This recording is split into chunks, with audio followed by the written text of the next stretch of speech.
to Joe Budden. No. How come these festivals don't respect John B? No, Rory and Ma. Like they don't call him? What's happening? Yeah, I see all these legacy acts and no John B. It's Parks. What's happening? What episode is this? 338. Microphone check 1 2. What is this? Welcome to the That's cool, man. Welcome to episode 338 of the Joe Budden podcast. I'm your humble, gracious, grateful, and highly favored host, Joe Budden, here with a few really cool cats, man. Rory is across from me. What's going on? Maul is home. Parks is home. Yo. Erickson is home. Savon is home. And Alex the Great is home. Gentlemen, how is everyone feeling? How are you guys doing? I didn't notice that Maul had like last time we were doing this, I saw you had a picture behind you, but I couldn't really see the picture, so it looked like some real bullshit. And I brought some cool points down. I didn't expect Maul to have. We ain't doing that. We never do the First of whack all, art. You see what's on the nails. You don't think the walls getting the same treatment? Well, it's different. Right. It's different at home. It's different at home. Like you can manicure your nails, but can you manicure the living room wall? I don't know. Yeah. But Depends now- what type of sheetrock you have in your walls. Yeah. It's But tough to hang things. But now that I'm looking at it, this is some exclusive Muhammad Ali art here that you have from Muhammad himself, no? No, not from Muhammad. That's From my man Mr. Drew. Art Whoa, tech. wait, hold on. Are you guys related? Now that I think about it. Wait, are you... All right, we knew you was Rockefeller royalty with the family. Are you related to Cassius Clay? Yeah. Can you introduce us to Layla? No. Got it. Can't and won't. Can't and won't. Maul, you still doing the do-rag thing in the house? Like you still trying to get wavy? No. Or you wavy The already? do-rag is for the house. So you're not trying to get waves? No. Okay. My hair's braided. He has I can't braids get right waves. now. Oh, I forgot. Gotta keep the braces I on. forgot. I haven't seen Yeah. Maul in a while. Got it. Well, how you doing? How's everyone Good, doing? man. Good. I had a rough week last week with the in the house thing. I think I'm getting to that acceptance phase. In Rough this week whole how? country. I was getting tired of being in the house. It was really okay. starting to get to me. I was really bothered by it. I was Expound, though. pacing. I was just running out of shit to do, and then I started to do things to make myself feel productive, and they weren't productive. I was just doing shit, which fucks with you, like when you're just trying to get shit done that don't matter. See, I feel like that's the stuff that probably needs to be shared more because there's probably a bunch of people out there feeling exactly like you. Yeah, because when you go from being very productive and busy, and I know we make the jokes, the booked and busy shit, but when you go from that schedule to literally sitting your ass down, it's an odd transition, and now you're just walking around the house trying to find shit to do that is meaningless. And that brought you down some? Yes, it was the first few weeks of quarantine. I was doing all right. I was doing fine. There was a bunch of shows I didn't catch up on. Like I was catching up on house shit, but once the house shit was done, last week I was like, all right, I'm done with this shit. Like I really need to get out of this fucking house. Have any of you experienced this as well during this quarantine? Not really, but for me, I've always being in the house isn't new. You know what I mean? I've actually learned things about me. Like I realized that I don't really need to eat as much as I used to. Like I think when we was going out, we used to just stop a bunch of different places and grab shit to eat just because we were out needing something to do. Like Wait, when I'm in the house, I eat twice a day maybe. You didn't know that you were attempting to be mixy all these years? Not attempting, but I think that if you Just being somewhere, easy. if you're somewhere and you tell me, yo, Mom, meet me over here, and I go there and you be like, yo, you gotta try these. And it's like, okay, so I'll try those. But it's like, No, he's right. I would. Just I don't be really. eating food. I eat twice a day, but- like literally. You're saying he's right, but both of you are food mixy. For sure. Yeah, Oh, yeah, I if it's agree. good food, I'm pull up for sure. Okay. I prefer at this point in my life food mixy rather than loud Yeah, I don't care. bar who's or club where I can't even hear what people are saying. I would love to just be at a table and eat food and be able to hear you. I'm with you on that. Yeah, I'm definitely. I'm in the not much food for mixy world. Loud for club sure. mixy. Yeah, that's why I like dive bars because you can hear people. Yeah. For the most part, like I like to be when I'm out and interacting with people I want to be around. I'd like to hear them. Yeah, them and Bon Jovi. Yeah, I'm with the of dive course. bars. Oh, I don't be wanting to hear people when I'm out with them. Okay. Want to kind of be on my phone. I got down and out a little bit during the quarantine, but for different reasons. I think probably week 3 or 4, I came to the realization that nothing we do in real life matters. Word. You're not wrong at all. No, it's Work. quarantine has definitely shown what matters and what doesn't. the bars, the clubs, the girls, everything that we spend time on, making money, fucking, hey, not talking to my family, I'm booked and busy over here, I'm getting it. None of it fucking matters. I realized that money doesn't matter at all. Like, when you look at some of the things that are, like I was just randomly looking at like flight, even though I'm not going away, I was looking at flights and some of the prices. I was like, so you can fly, I can fly to like LA right now for like $200 easily. Round trip. Like, Easy. like not even, I'm not talking about a regular coach seat. Like, yeah, business. I might get business class right now. Exit for row? 200. Yeah, like you might get extra 200 leg room? for Maul is a business hero. class. Maul is a hero. So And it's like, why? would take the exit Why now why are we getting like half the plane? Like why is it like half price now? Like just the value of money is just it doesn't matter. Money doesn't matter. And the value of life is lower than that. Yeah. Right. Well, that's the thing about them keeping the airports open, like, and they're talking about Cuomo and Trump were supposed to meet up yesterday. We're recording, so I don't know what happened in that meeting, but yeah, they talking about reopening shit. well, I saw Georgia is opening up. Yeah, but Georgia don't count for us. The governor of Georgia wants to open shit up and is talking about slowly opening things up, but the mayor of Georgia is telling everybody to stay inside the house. That black lady that I really like, she's telling everybody. We should look her name up. I know The mayor of Atlanta, not the mayor of Georgia. I mean, why am I saying Georgia? Yeah. Mayor of Thank you, Georgia. Parks. The black lady I like, the mayor of Atlanta, she's telling everybody. Savon, look her name up, please. She's basically saying. Thank you, Savon. Thank you, Savon. She's basically telling everybody, yo, the governor is saying this, but don't listen to that shit. They want to kill you. Well, I mean, Right. Atlanta itself is affected way more than rural Georgia that maybe the governor is focusing on instead of metro Atlanta, where people are in much closer proximity of each other. That's gonna be a thing in a lot of states. In New York too. Like upstate New York is not New York City. You know what I'm saying? It's very different up there. And I totally, because I try to watch all news programming, even though it's all bullshit. I try to get every perspective of bullshit. So when I watched Fox and they're sitting here saying, well, no one in South Dakota has stopped working and everything's open, it's like, all right, fam, well, you are recording this in New York. Stop being so fucking one-sided to get your point across. Yes, of course, it's going to open up differently for everyone in the country, but we need to be mindful of the places that it affects the most. Right. So yeah, if it's open in Georgia, we've seen how this spread from one person in China to the entire world. It could go from Georgia and New York and vice versa pretty easily. Yeah. I think anybody that's just rushing to go outside right now is just stupid. Yeah, even if they That's open just- up upside it's just that today, simple. Yeah, it's just that simple. if they opened outside up today, I'm still staying inside for another 2 weeks. Oh, Well, not- yeah, I'm well, not- the 2 other- weeks. No, the I'm other thing chilling. about that is that's another thing that's been reinforced to me during this quarantine. Humans are stupid. Oh, Very, very much so. Like Word. for us to expect more might be ignorant on our part, but some of the behavior I'm seeing, like Mo was talking about, like people just going outside, people just being uninformed. In Brooklyn, they had a whole party in a barbershop where the cops had to come and do a raid. And I'm looking and I'm like, fam, I hope nobody starts talking about, hey, you guys are targeting the impoverished neighborhoods. Like, pardon me. No, they shouldn't be in a barbershop partying. This is not a black-white thing right now. Even if we weren't on quarantine, you shouldn't be in a barbershop partying. Like that's just that's nasty. That's not the like venue. what are you doing? Yeah, and them talking about while we're on the beauty care places opening up, because they did say that would be first, like the barbershops, and that's one of the first things that told me that that's not one of the 10th things that told me that they don't give a fuck about us. The barbershops where they do nothing but talk, spit on you, Yeah. Oh, you're touch you. touch you, the closest you are to another man's face put and their hands. dick on your elbow.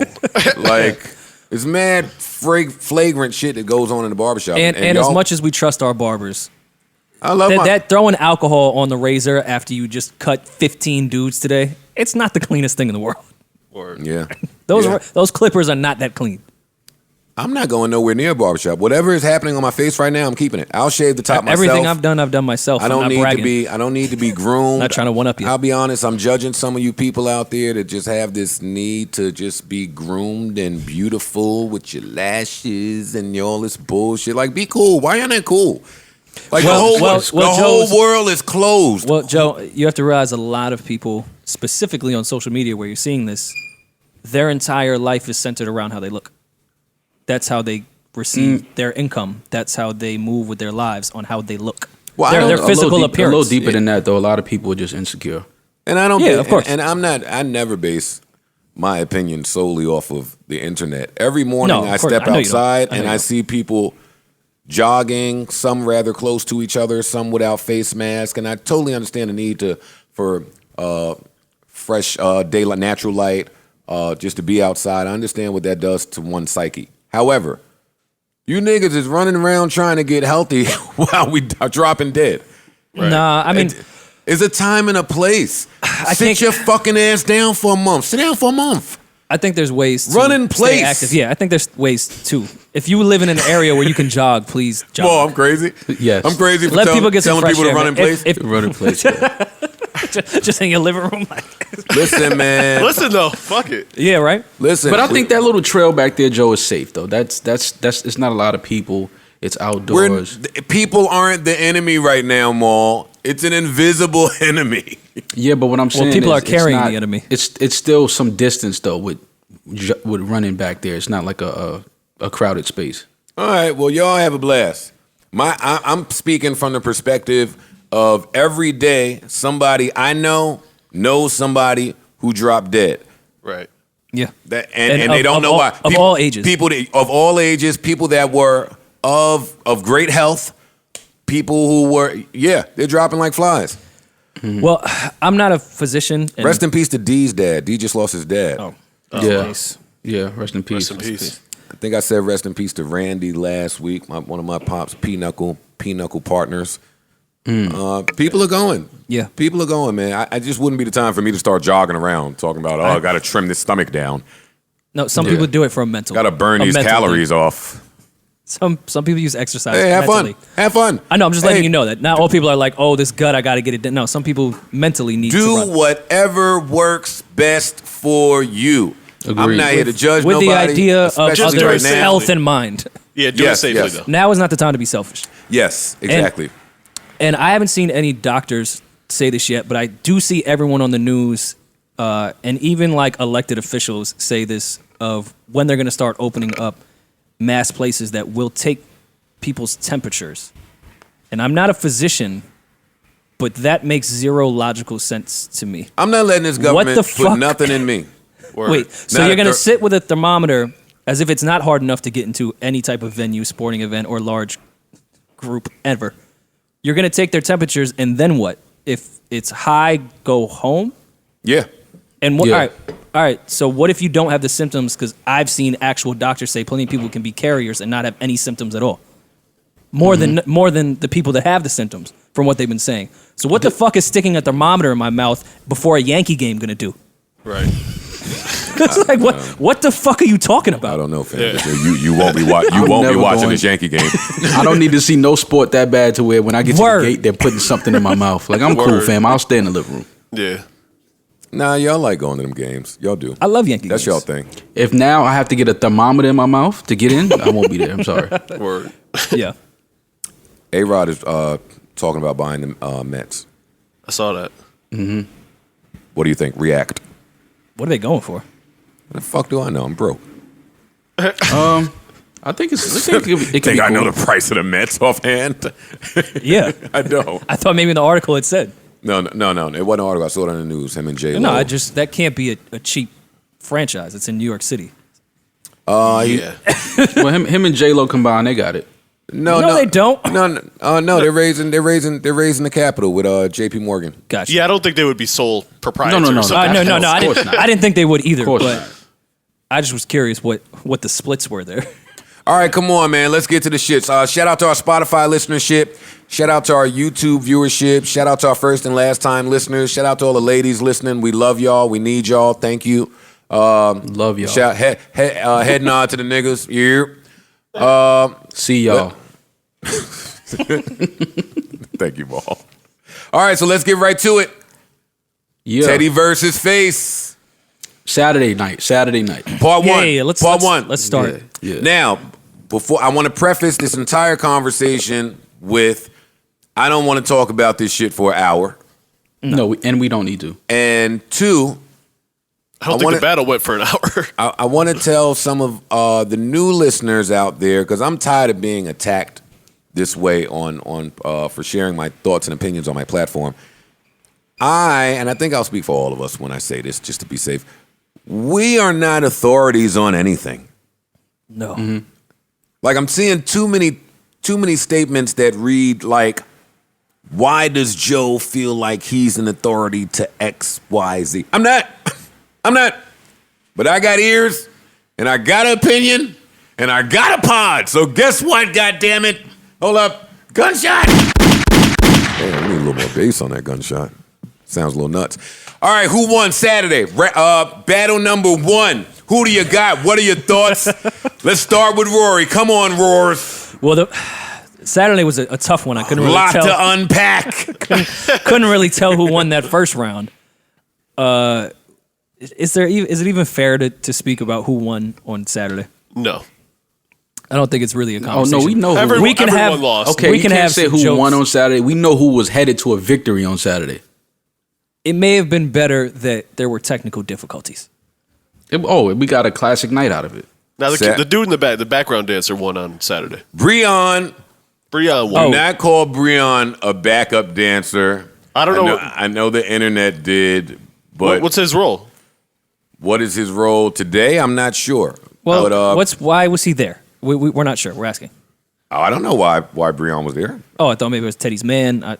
No, I know Breon used to work for Sony Okay. or He's Epic. A&R at Epic now. Yeah. Okay. Got you. Okay. All right. Yeah, so And a part-time dancer. he was smoking. He that was. shit. He was. He won. And No, when I watched it on Teddy's website, it looked great and sounded because great. the audio and they was killing great. shit. He was killing it. That's why I felt bad that the internet was killing him, because I'm sure the audio sounded impeccable in that room he was in. And on his website, when the clip came out of where they were really recording the audio from, Oh, that shit looked phenomenal. Yeah. it was amazing. Yeah, it's true. And listen, if you're gonna stand there with the stone face during a New Jack swing set, You don't fam, need to be on camera. so I wasn't really judging him for that. But yo, Saturday night was one of the best nights of my life. That shit was- fun. it was It was a perfect example of the internet making the best of any situation that's thrown their way. Word. Yeah, but if the older gentlemen have a hard time understanding how Insta Live works, imagine their faces when they learn how we act on the internet. Right. Yeah. And after they've been praised as legends and gods their entire career. And now they're the butt of every joke. None of on a us Saturday that were night. laughing at Teddy Riley are accomplished enough to laugh at Teddy Riley. Yeah, no. Even if At he just all. put out a one single. Teddy Riley could fart over some drums and it'll probably sell more than the rest of us that were laughing at him. But internet That was our moment, though. That was our moment to to have fun shine. and That was our laugh. time to Like, shine. That was our time. We can't play no records with Teddy Riley. No. So it's like, all right, so we gonna make fun of you not being able to figure out your audio, like aha, like Yeah. we know you Here's- got records to here's- play with. here's the thing, Teddy. but we can't hear 'em. I can plug up my Beats pill. Yeah, I know how to pin. Yeah. I know how to I pin didn't- a quote in my IG live. Yeah, I didn't make Rump Shaker, but I know my Wi-Fi password. Yeah, that was our moment. Now, there were Parks. Why was that audio like that? I think the first night? I think he had too much going on. I think he was trying to run probably through OBS or something like that. He was trying to run streams to both his site And Instagram, yeah. Instagram at the same time, and it was causing a feedback loop. If I had to guess, I've continued to say I thought it could have been Less the is mics. more. I thought it could have been him just sitting his phone down, because I experienced that when I sit my phone down sometimes. Like, it was so much. And part of why I was laughing was, the whole music business is in here, and we can't fix this. no. right? Well, Not at all. the thing that needs to happen in these situations is you got to just troubleshoot. People aren't troubleshooting quick enough. Like, dead all the other shit that's happening, and just leave the phone or iPad or whatever up, and let's start from there. I'll shoot Swizz and Timbaland some bail. I am told that they did do a sound check before the first battle. Yeah, I believe them. But the problem was, I think it was coming from Babyface's end because we only got that delay, so it may have been like a speakerphone or something, like the mic or his earpiece was too close to the speaker, or it was too loud to where we was actually getting the feedback. Even if it was Babyface, it wasn't Babyface. Right. Well, yeah, I understand that, but I think that was the issue. And if you sound check, you got to do it like they got to make like a burner account or something and properly. Yeah, there's no way to sound check without everybody jumping in. I think that's what they did, from my understanding. Oh, really? Because you can't sound check one side. And exactly, it's going to sound amazing when it's one person. Right. But I mean, for how IG Live is now, it can only handle so much output. Like, the smaller the speaker, I feel like the better. Yeah, to a degree. Yeah, definitely, because you're still using the audio on your phone. So yeah. Right. Listen. Once you start blowing out that mic, pause. It makes it sound worse. Yeah. It compresses it. All that shit. Speaking of things being small or sounding small, and listen, I'm gonna just give you guys an advance warning here. I'm about to be so disrespectful to hip hop, and I would love for y'all to join me. Mm-hmm. I'm not on board yet, but let's hear I know the where take. you go. I know where he's going. I know where he's going to. Yeah. I agree. Are you about to diss the show? I'm scared. Listen, man.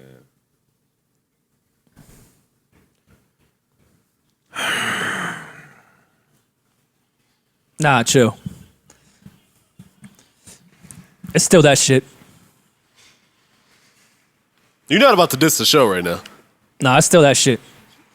I'm not pulling it out in a Babyface battle, but there's still that shit. No, okay. So what Joe was trying to say is, should you open up with that record in a battle against Babyface? I think it's a good opening record. It feels like an opening record. Oh, you the reason Preem lost. Shut up. Against Babyface? I don't think he should have went with that. Wait, go ahead, Maul. We can't. Yeah, go ahead. I just don't think that he should have went with the show out of the. I get it for the performance wise, like he was trying to do the first night. He was trying to perform and put on the show. Mm. That would make sense in that. But you're talking about Babyface, who is like, you know, one of the greatest songwriters of real R&B music, and this is a hip hop record. This is. Like, I get it, understand, you know, it's a classic hip-hop record. We can't talk hip-hop and the performance of hip-hop songs without mentioning this record. But this was not the record to open up with. And as he, you know, this last night, Monday night, he changed all of that around. That wasn't his opening record. Yeah, but wait a minute. Nah, I actually... Because Babyface had a plan, and he stuck to that plan. Because when Teddy didn't play the show to open up in the second battle, he saved it for the middle or early on.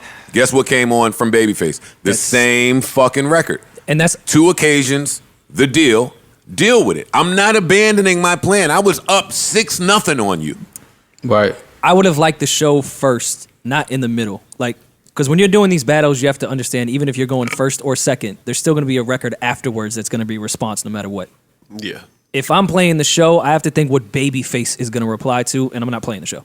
Nor am I playing the show in the middle of the battle. I play in the beginning. That's a cool intro record. Show you I have range. I did other genres, but that's why I feel like it's a good intro record, because you don't want to play that. I don't mind the intro. I don't mind the intro. The middle of the battle, no, I'm not playing the show. Let me just check Parks' objectivity really quickly. Sure. Parks, who wins that round between the show and 2 occasions? It's not a. It's not a. It's not. It's definitely not a. It's not a. It's not. You ain't gotta take a breath, Parks. Yeah, Parks. You could just answer this one, buddy. Yeah. Don't worry. Right. Showbiz and AG will still let you come to the Bronx and hang out. Well, he still ain't answer. Don't cut him off. I think the show. I like the show better. Awesome, but that's not what I asked you. I didn't ask you what you liked better. Oh, so you picked that one to win the show. Yeah. Got it. Got it. Do you think the majority of people agreed with that one? I think it depends on who you're asking. Well, the million you're asking plus me. I already told you. The million plus that was in that IG live. Yeah. This is. How do you think they scored that round in the viewing audience? It's a Manny Fresh Scott Storch question. Yeah.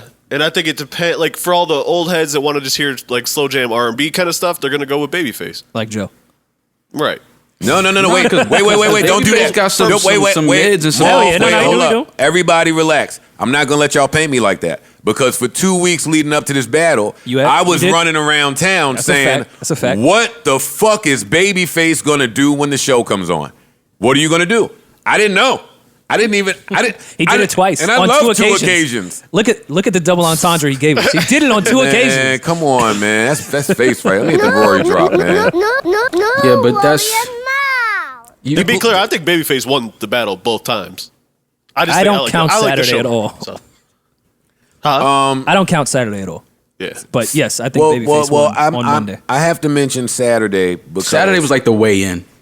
Yeah, but the weigh-in made a lot of us change our pick. Oh yeah, quick. Soon as Teddy Riley stepped on that scale, we was like, a little light in the ass. Little light in the ass coming out with the show. I think I said on this podcast. Matter of fact, they ain't do your measurements right on your reach. Yeah. Yo, Parks, go ahead. What you was about to say? I think I said on this podcast that Babyface ain't one to play with though. Well, we all said that. I mean, No. I think we all said that. Yeah. But listen. Let me get back to my prediction before this battle started, and I was talking to Maul about it. Part of the reason that I was rooting for Teddy, outside of he's the fucking man, is he's from hip hop. For sure. So as a hip hop guy, I gotta root for the hip hop guy against R&B. But man, Babyface just made hip hop seem so small. After all of these iconic records, after the show, let me not say because I'm on Saturday. After the show, like Babyface was just, oh, that was cute. Yeah.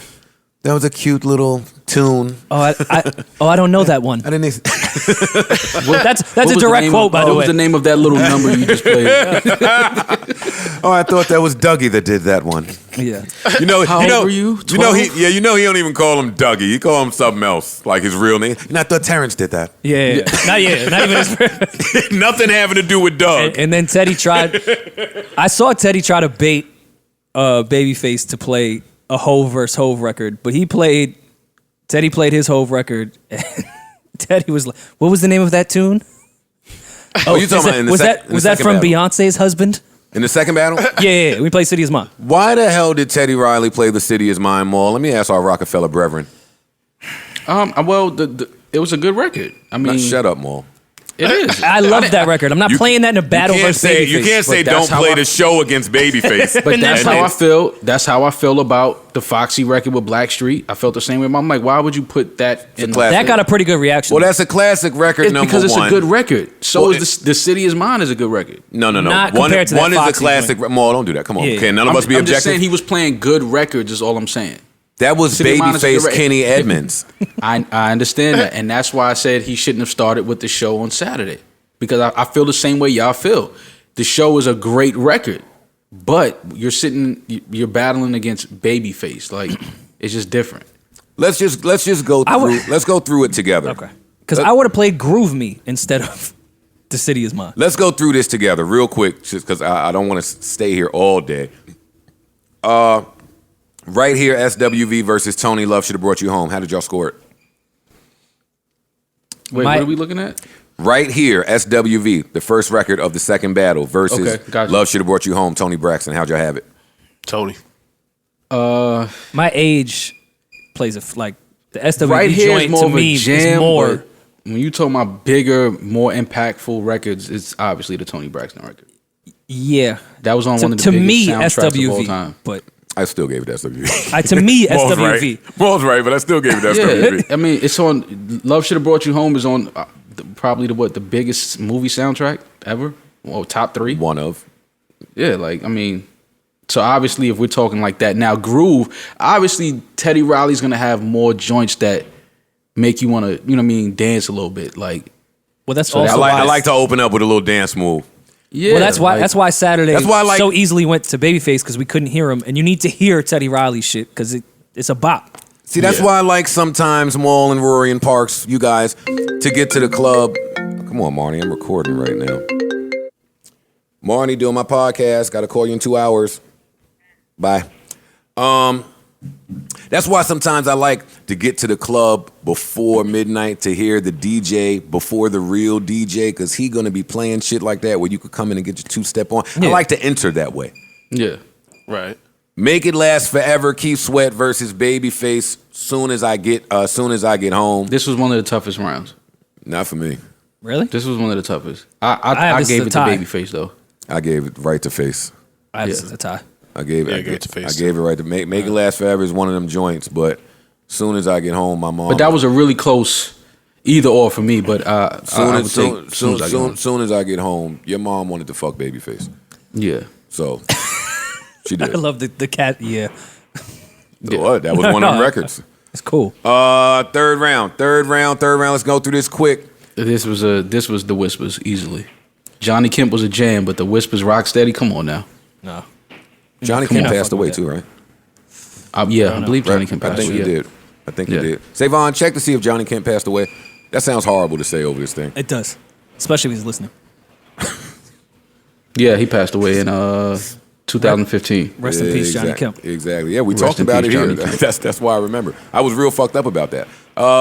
Yeah, I gave that to Babyface too. April 16th, almost 5 years to the day. Come on, Joe. Elephant memory. Every time I close my eyes, Babyface. I thought that was a winnable round, but he played Foxy Brown. I gave it to Foxy. Fuck it, man. That's a record, man. I'm not That's mad my at that shit. in this battle. I saw Michael Paul go in a club in Columbia, South Carolina, and sing the words to a girl, even though it was a girl rapping. Ugh. Yeah, Get Me Home was a jam.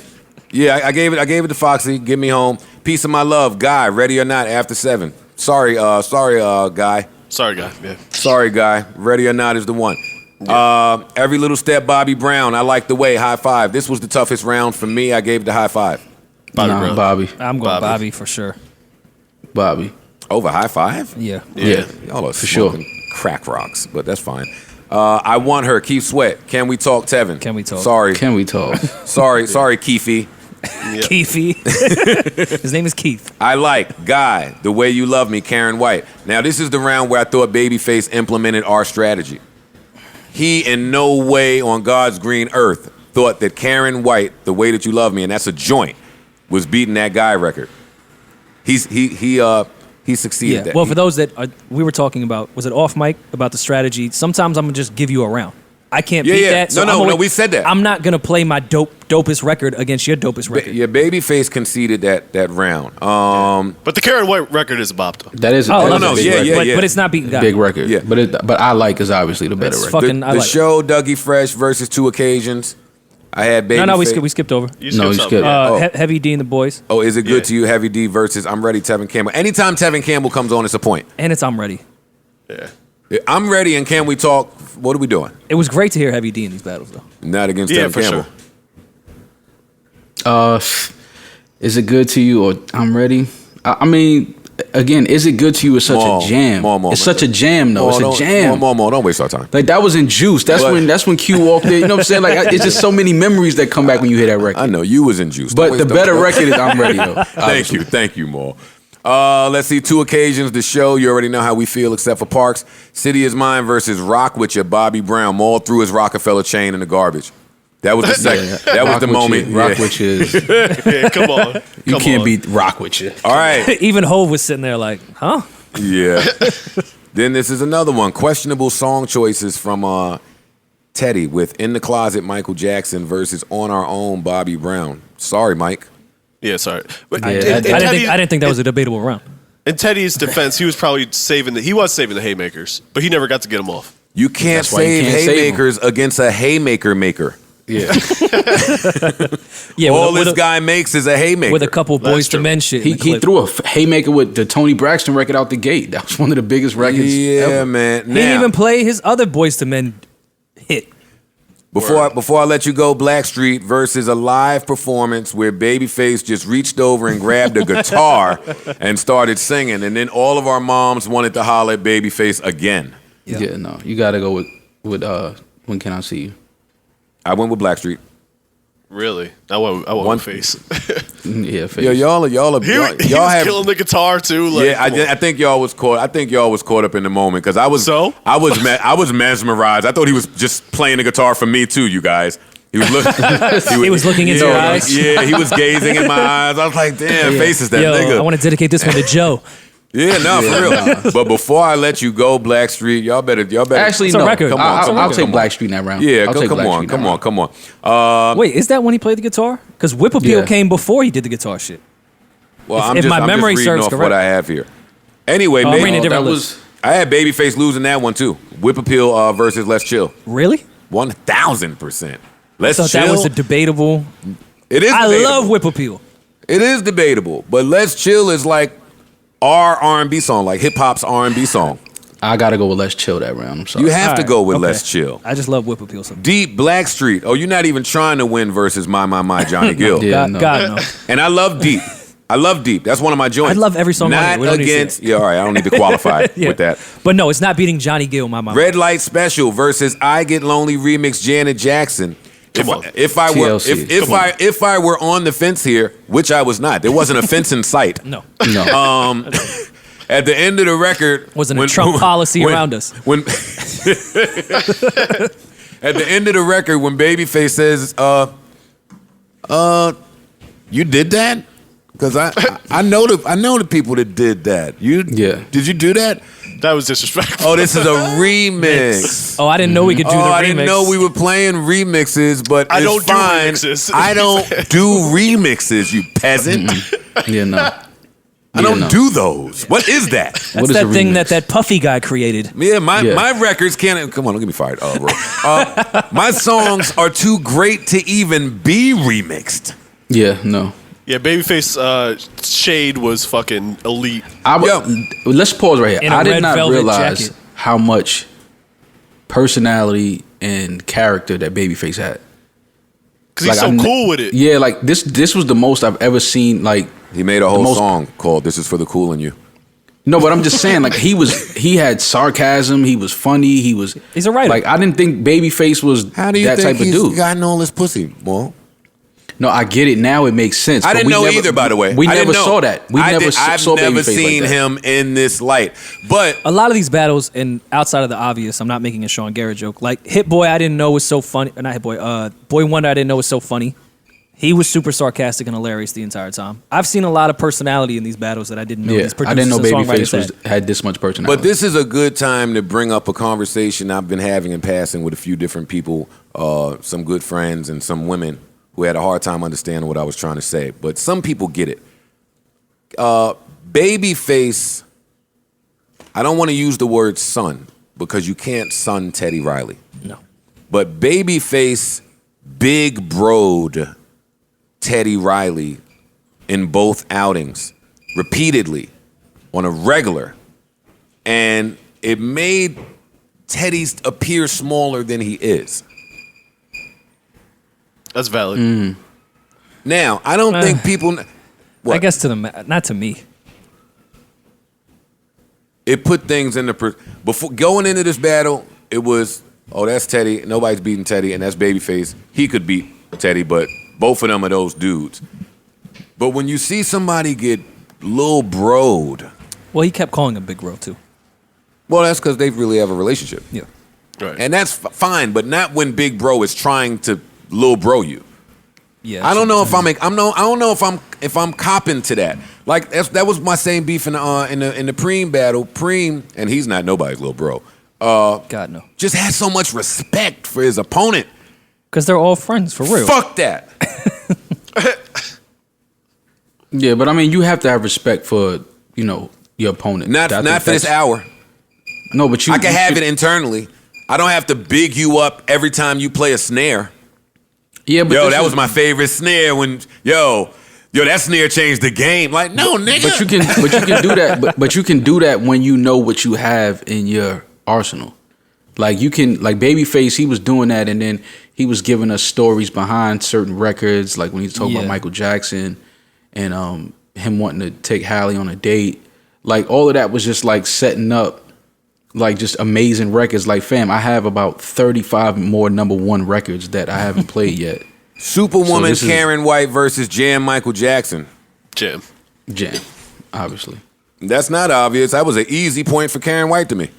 Oh no, what? That was a super easy point. Karen White, over Superwoman? Jam? No. Superwoman? Not over Jam. I love Superwoman, but not over Jam. Yeah, Superwoman's a great record, but Jam wasn't one of those jams. No, it was. Jam was a jam. What are you talking about? I'm telling you, Jam was a jam.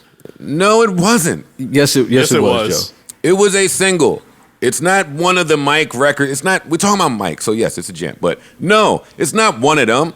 Like, all right, personally, it's one of those. All right, well, I scored that one for Karen rather easily. I didn't even have to think twice about it.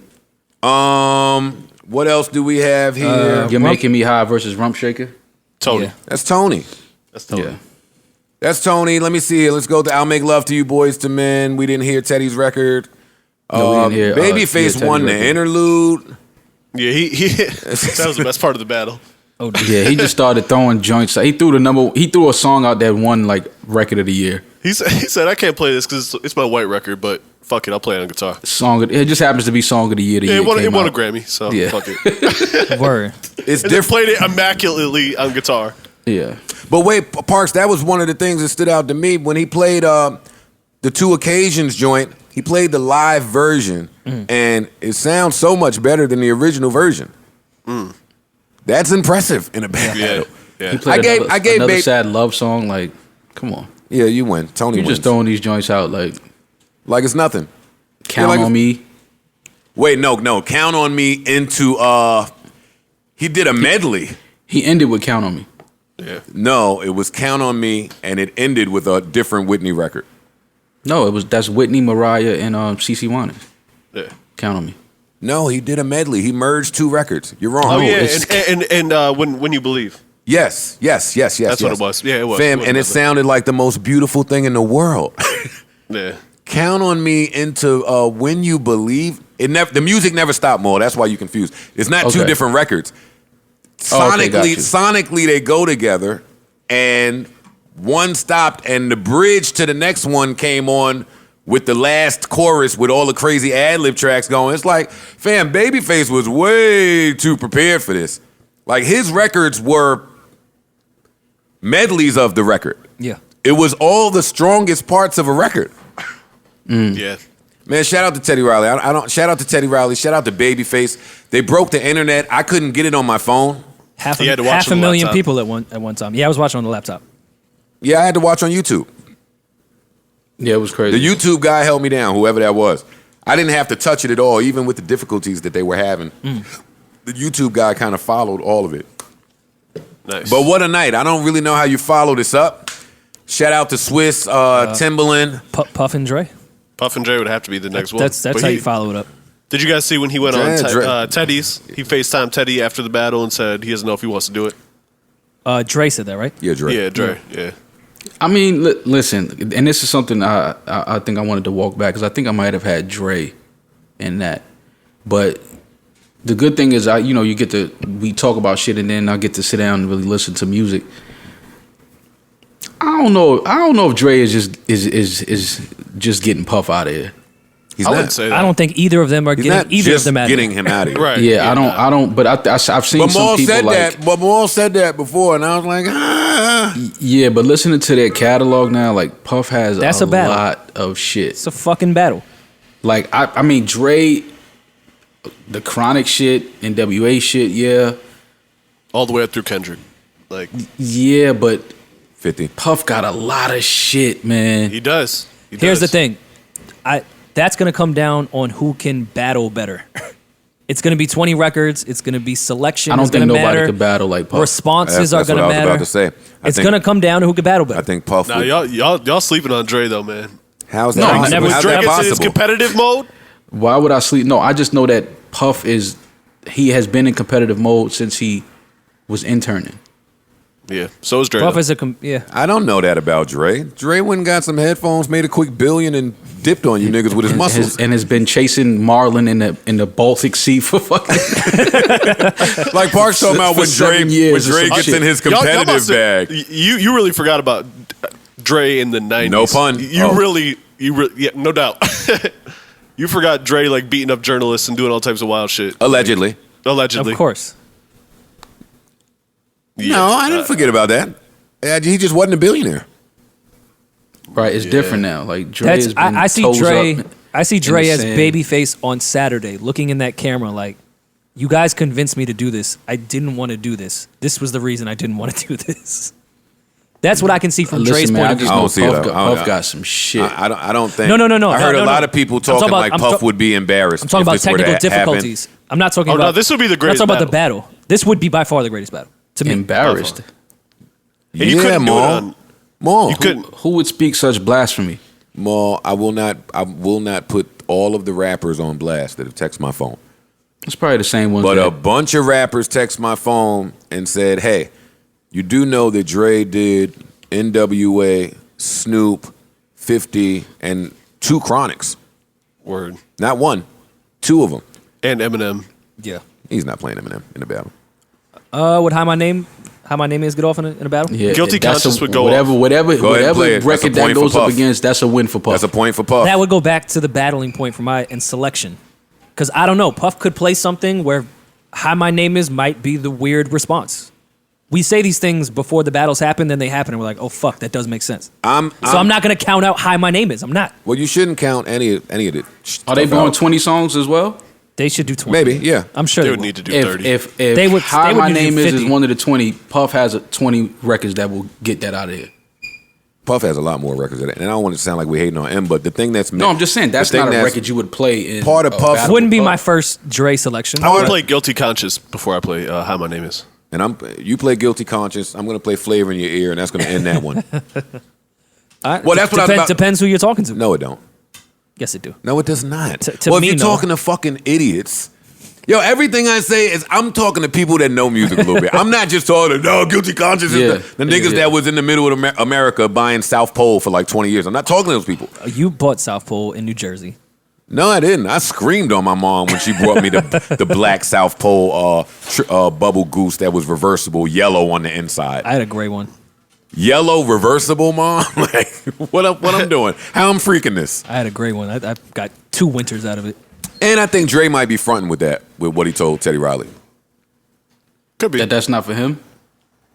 Yeah. I believe him. I don't. Dre he's a unicorn, and the unicorns don't really, especially in hip hop, R&B, because Babyface is an R&B unicorn. I think Teddy Riley is an R&B unicorn as well. But like in hip hop, the hip hop unicorns don't really. They try to keep this mystique about them. Like you don't see them, you can't get close to them, you can't speak to them unless you speak to 40 other people first.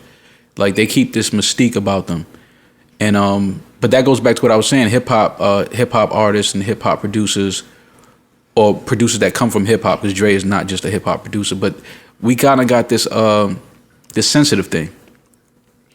Like we seem to be more in the hip hop culture. We're more sensitive about it, and that could be coming up from the environments that we came up from.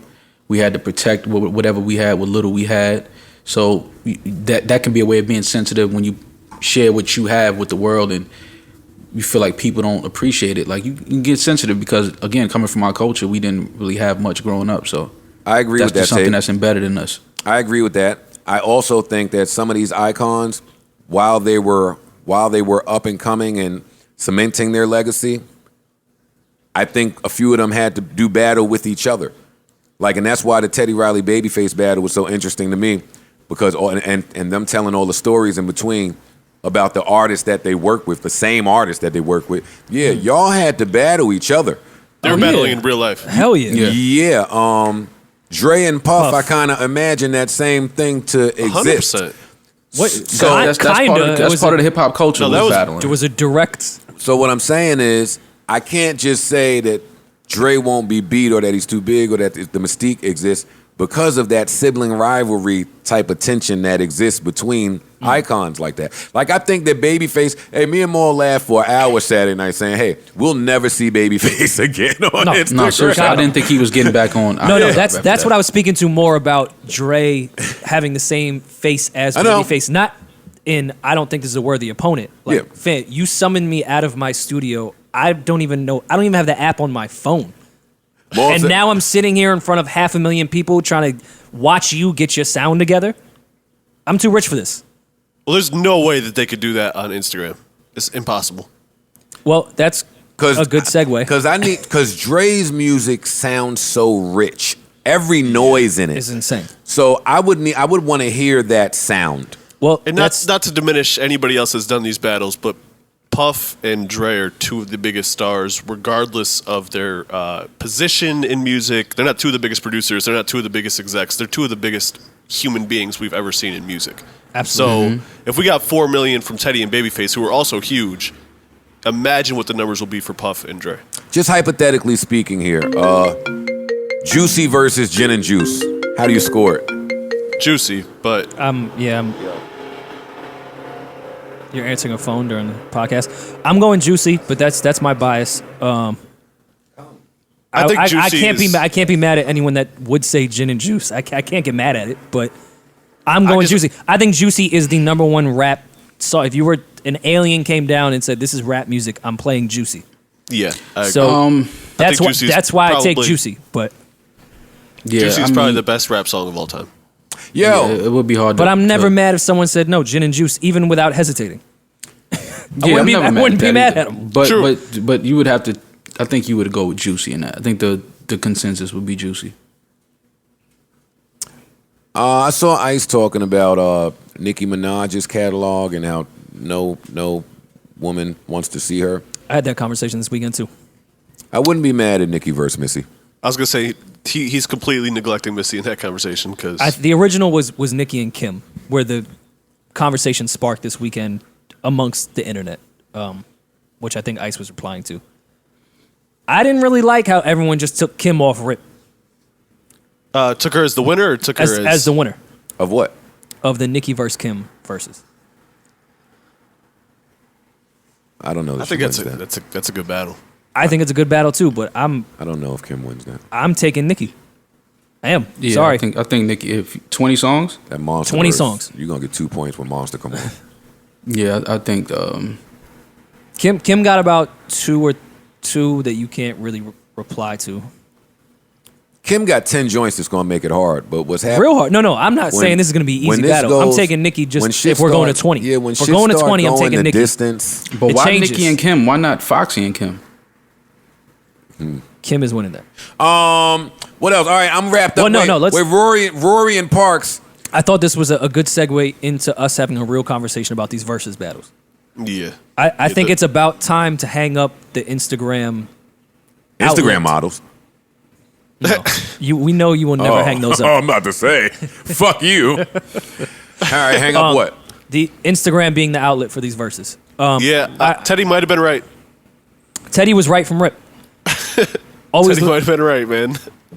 Listen, if I totally get that we want to do this, we're all in quarantine. This isn't supposed to be a money play. This is supposed to be an access play. All of us have Instagram. It's easy to go to.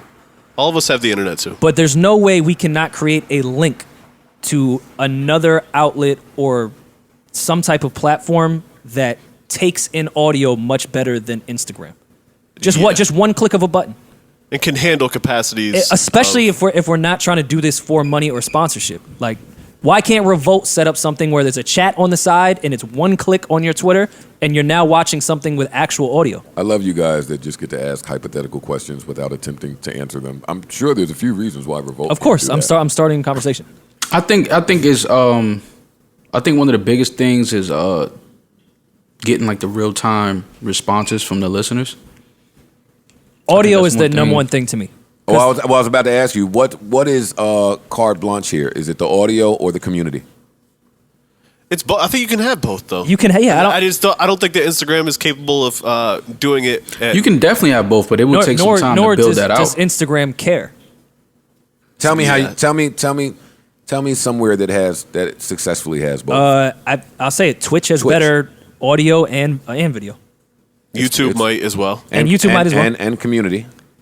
Yeah. And YouTube's community is equally as big as Instagram's. Twitch has a huge community, not the versus community. But I think if you set up, you may not get your 500,000, but you're always going to cut your audience down when it's not the biggest platform. But you're still going to get the people that want to be there. I like YouTube, but can you do Twitch. the split screen on YouTube?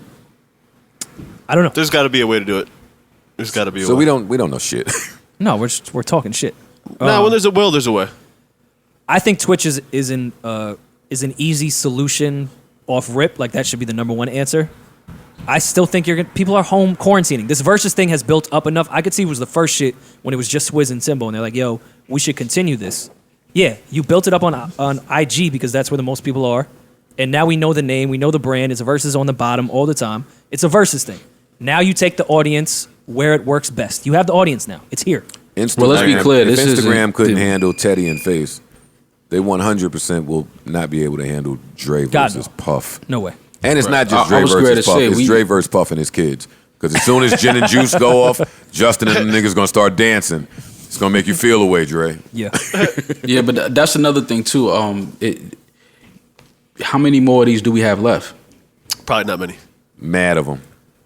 I'm I don't with think Joe. we have mad of them left. I think there's a lot more. There's mad of these. Even if I they're saw not. Ray J trying to jump in the ring, and I was like, all right, here we go. It's about to get crazy. No. People have been doing that. We're talking about the versus We brand talking about itself. the versus brand. Of course, Trippie Redd and his friends can do theirs. That's fine and that's cool. If your audience wants to see it, I can never hate. But we're talking about the versus brand. Just because we had Teddy and Babyface who are at God level, and we may have Puff and Dre, you can still continue it. You don't just have to continue God level shit. That's why There's still a niche audience for people that love music and want to see smaller battles. Yeah, but for It's the what bu- verses, it's what I would built only this whole want to thing. see God level, like entertainment, God level music. Did you enjoy Like, I don't- Hit Boy and Boy Wonder? I thought that was an amazing battle. I don't say they're gods yet. Well, that was Joseph. That wasn't versus. That was just, That, right. My apologies. That that was Joseph. cool, but it wasn't. I Joseph. mean, Now here come all shit. Anything They're Joseph, too- more shit's on. no. I'm just saying, like, if I'm thinking about that compared to the RZA Preem and then the Jonte Neo. Like, I'm thinking about all of those. It's the Hit Boy Boy Wonder was more. These are more probably the next this generation Yeah. of dudes that's like putting out all of these bombs. But I think Yeah, you can still. I don't think need you it to be continue. always superstars though. Yeah, it doesn't. It has to be quality people that deserve to be in the versus category in that brand that Swizz and Tim have built up. Listen. I just think it's done with Instagram. That's just what I want to make sure. Babyface My point is clear. reminded me that he was I'm that with you on dude. He added to his legend of being that dude for me. I think that's what this is for. I think this is for the people that don't know Joe. Well, no, but I'd like to speak for some of the people that do. My mom was watching this battle. Like, this battle wasn't just for us. No, Like, I understand. they But was I think tuned the in. larger audience is because of the people that are actually on Instagram. Oh, yeah, no, but I'm only replying to you with the how many more God level type battles are there. What I'm saying is Babyface is that dude, and he been that dude. He's alive, he's healthy, he looks great, and I've been running around here all year just not acknowledging how much of that dude Babyface is. That was a great reminder for me. I'm telling you, I played Babyface all weekend. Like, yeah, man, nah, enough. The He crazy gave me too thing about much. that too And is puts people on to even smaller. I But was the playing Neo big- Johnson shit, I'm sure a lot of people didn't know everything that either of those gentlemen really wrote. I had Teddy winning going into this because I thought his records were more aggressive, and I forgot how like aggressively dope even the slow jams were for Babyface. You know what I'm saying? Like even though they were slow jams, they were still so fire. They were aggressive in a way. Yeah, I agree. So I agree. to close this, Let's close Tim, it out. Tim and Swizz are extremely smart. So this is not going to end once the quarantine ends. This is going to end up being an in-person, in-venue, real thing eventually, in my opinion. Oh, I don't think so. I think so, for sure. In venue? I think this- Babyface is not going to any venue to play his records. No. Yeah. I Who don't know about who said anybody. Babyface?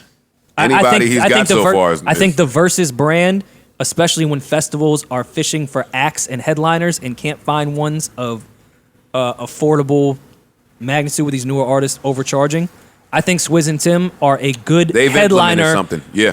I think the Versus brand will be In a the culture. headliner with festivals and venues. So why not? Why don't we just leave Instagram now? It's gonna leave it eventually. Let's go where Yeah. there's good audio. Well, they agree with you. already started teasing pay-per-view for this Dre and Puff thing. So I would assume that they're getting I think- whatever they charge, they're getting it from me. I think the pay-per-view thing, I think he was saying that more metaphorically than literally. But I wouldn't be surprised if it ends up in some sort of network situation. I don't see Puff. I don't see Puff doing this without some type of network involved. I don't. Yeah. His When network, especially when he specifically. has a network.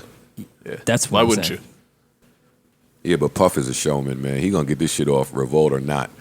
The showman shit don't work unless we can figure out, because no matter at the highest point of IG's audio, even if you get it perfect, it still doesn't sound great. Yeah. Yo, niggas are not just getting Puff out of here. I'm sorry. I hope you're speaking to other people. No, I'm in my head trying to think of the Dre records that are like the ones, and Puff got records that I would be like, whenever you play Total, Can't You See, it's gonna be a hard out for me. Straight Outta Compton. Oh, Total. I'm going Total. That's me. I don't know about that. That's me. I said me. Okay.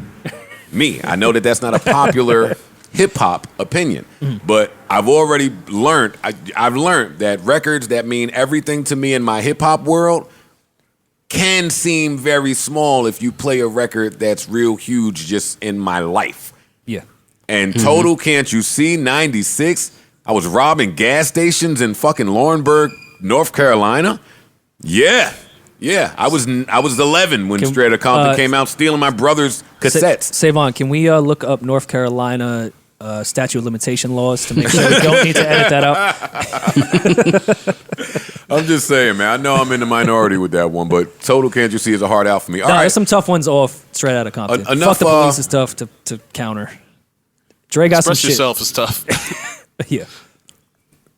Express I don't even know if one. Express Yourself making that 20 though. Yes, it is. I think Fuck the Police. Oh, and Dre's 20. And Dre's 20, maybe not. Yeah. I think Express Yourself was I don't want to say bigger record when we're talking about NWA, but Express Yourself was the record around. I wasn't. Instead I just know what I of like Fuck and the don't like. Police. Fuck the I just Police know iconically Fuck the Police was more impactful, maybe. But Express Yourself might have played more. And that's what it's going to come down full to. capabilities. No, that's my and now shit. I'm living in correctional facilities. But that's what I'm Express saying. Yourself is my shit. It's going to get to a point where we start talking about the impact versus what's just the better record. Right. All right. And that's where it gets tricky. All right, I'm versus out. Park, you there? Yeah, I'm here. No, we going to count it off when we start? No, we back. We back. We recording, right? Yeah, we're good. Mic check. So what is this? The death anniversary of the greatest musician to ever live, in my opinion? It is. It is. I think, that's safe to give I him hate that. celebrating the death anniversary, but I don't like that either. I'm with you too, Parks. Any reason to celebrate Prince is valid, though, in my opinion. Same. That's another thing that the Babyface Teddy Riley battle did for me. I missed Prince. Yeah. I missed Prince. I just wanted to look at Prince play some of these records. With He the would straight, never. shady face. Yeah, He would- because this he is would this is the only way we could really settle Mike versus Prince. It would never happen. Of course not. Prince would have never. I thought we would never see Babyface versus Teddy. Yeah, but Prince is a different. You know how condescending Prince would be during that battle? Like Babyface was. He would make Babyface look like the nicest guy on earth. I think that if Prince were face to face, screen to screen with Michael Jackson, we would look at Michael Jackson a little different. That's my opinion, and I'm biased. I'm not objective here. I don't. No, I don't agree. Think so. If Prince, And that's not a negative Because thing. that's how Prince looked at Mike. Oh, a cute little dance tune. So cute little poppy synthesized tune you got I there. think if that Prince- Listen to this guitar solo. yeah, Prince would make comments like, "Oh, who engineered that? Because I engineered mine." While playing guitar. No, I Yeah. did everything on mine. I think he would make little jokes like that. Like, oh, that's cute. Oh, tell Quincy that's a good one. Tell Quincy that was good. Also, let him know that I've written and composed 39 of my own albums. Oh, that's cute. Did you know I invented streaming? Yeah. Then there's that. And so I was trying to have that battle mentally, like in my brain. And I don't know what Mike do when the door come on. I'll be honest with you. Don't do that. I'm asking you, what does Michael Jackson do when the door comes on? He plays a Michael Jackson. Michael record. Jackson He plays one of his 100. But no. I know you guys laugh my idea out of the room, but give me the record. You can laugh. You can laugh at me, but tell me what record comes on. That's tough. Think. Oh, that's a joint. Just think. We know who Mike is. Man in the Mirror. Man in the Mirror to this. It's tough. Yeah. That would be my response. You better play Man in the Mirror. I don't know who I pick in that one. Man in the Mirror is a joint. But that's like Babyface playing End of the Road. Yeah, that was a joint, but I'm tired of it. It's played at too many school dances. Yeah. I've heard this one at the fucking assembly too many times. Oh, rest in peace, Prince Rogers Nelson. Yes, bitch. Yeah. Go for real. The lady in my life. No way. Shit. No way, buddy. Shit. No way, buddy. Hey, you and Paul McCartney could kick rock. Shit. Paul ain't even on that record. Just a shot at him. So Paul McCartney's not on that record. I just said that. If you think Prince wouldn't on, diss Paul The McCartney Girl Is just for Mine. no reason, Prince is dissing everybody. Mike gonna play a lady in my record, life. Prince gonna come in. I don't think Trey Songz should have been allowed to do a tribute of me. Like he's just gonna start clapping at niggas. Y'all got Prince fucked up, man. Don't let him be. Man, listen. All right, let me cut this off, man. Let me. Yo, Prince ain't done. He said he ain't done. Did you see they're doing a live tribute to Prince? I think it's this weekend. It's tonight, I think, on CBS. Oh, it's tonight? If I read that tuned in. correctly. Yo, I don't understand. Prince told us that he hates tributes, and we all do tributes. That's why. Let me change Not that I would have it. not that I would have a tribute, but this is why I keep anything that would happen after my demise to myself, because people won't respect it. All right, If I tell you how to do my funeral, I promise you, everyone's family is going to do the funeral that they want for you. Mm-hmm. If I say I want no traditional shit, throw an open bar and a DJ, and y'all kick it and let my casket chill in the corner, Rory, no one will respect it. I will never let your homegoing come and go without Jay Dilla drums. I appreciate Being- that. No, Joe, played. that means a lot to me. Fam, you know, It's got to be a Rhodes. you gotta play some of that at Rory's Yeah. joint. Nah, donuts Like, needs to go off. If Parks go, With donuts being served. I'm coming in with the Becks. You know I'm coming in with the Becks. Yeah, no, well, you can't come in. You're in already. Yeah. Yeah, Gosh. you have no choice. Yo, don't call me crazy. Well, y'all call me crazy already, but I've been trying to think of a way to freak my funeral appearance. Okay. What do you have so far? Do you want to change outfits? No, I've thought about that. I got glass casket. All I came up with was glass casket, fiberglass. That'd be fire. I think so. Look at Yeah. me, nigga. He going into the ground Shining. being a narcissist. Look at him. Y'all see Look to me. me. Yeah, matter of Look fact, to me. Y'all When see you- me. when y'all- Wavy. When each of y'all throwing that handful of dirt, look right in my face when you do it. Look to me. And I want the mortician to kind of give me like a smile. Don't dead poker face me. Like I want to smile at you niggas. You know what I mean? Here. Nah, man. Give me my little smirk. Freak this some type of way. Give me an Irish funeral, man. I want a celebration. I don't want the let's all look at an old picture of me in a casket and cry. I'm cool. Yeah, drink whiskey. I'm cool. Have a party. Nah, know, I want we're like gonna a pour New a Douce Orleans all over funeral. your casket, bro. Don't worry. I I want a appreciate New that. Orleans funeral with the fucking trumpet. The trumpet. Oh no, Parks! I'll play the trumpet at your shit. No, Good so, looks, someone bro. that could like Come really on, play man. it. Come on. I know somebody with a trumpet. I'll bring that shit. Though. Yeah, no, my man I appreciate you. on 2/5. He played every Sunday. And I ain't gonna let niggas just try to console Rim all close. Yeah. I know that game. Yeah. Come on, get off her, nigga. He just went in. No, we're both going through something. Nah, get your just arm off went her. in. That's how they sneak in. Are y'all watching 50 Show for Life? Yeah. I'm the. Oh, damn, I that's didn't the. see this weekend. That's the. Me neither. That's the. Well, yeah, because it came on yesterday. I Yeah. didn't see it. But that's the only episode I'm waiting on when homie find out that his best friend is consoling his girl. He gonna break out of this. That's always nasty. Moss, Yeah, that's such a nasty behavior. Here we go. We There was crept up on a topic. There was a whole movie about one of the greatest tragedies in American history called Pearl Harbor, where Boys in the Hood when Ricky died. yeah, that too. When the Japanese surprised the American fleet in Hawaii and killed thousands of American troops. They saw that and then said, "Nope, we need something else. Homeboy should try to fuck homeboy's girl when he thinks she's dead." No, they were brothers. The greatest American Wasn't homeboy. tragedy. They, And it's like, they were nah, brothers. we need to mix this up and throw in some homeboy fucking. I love when you get into your social studies bag because you teach me so much. Fucking, I never watch any of the movies that are telling us what happened. No, Pearl Harbor ignored. It really happened. Yes. I know, but there's a movie. I mean, too. maybe Ann Coulter would say it didn't happen, but No, it happened. Yeah, that would happen. Yeah, there's just no. There's Pearl no denying Harbor, this one. it happened. What was the wild movie that Homeboy, that Mel put out? They got all the Jews mad. All right, Passion of of Christ. Passion of Christ. Yeah. Well, it could have been the voicemails along with the Passion of Christ. I didn't see that movie, by Of the way. him So screaming if, anti-Semitic if anyone things. is offended, I'm not laughing. I didn't see the movie. I just saw your outrage. Well, you've been to church. Yeah.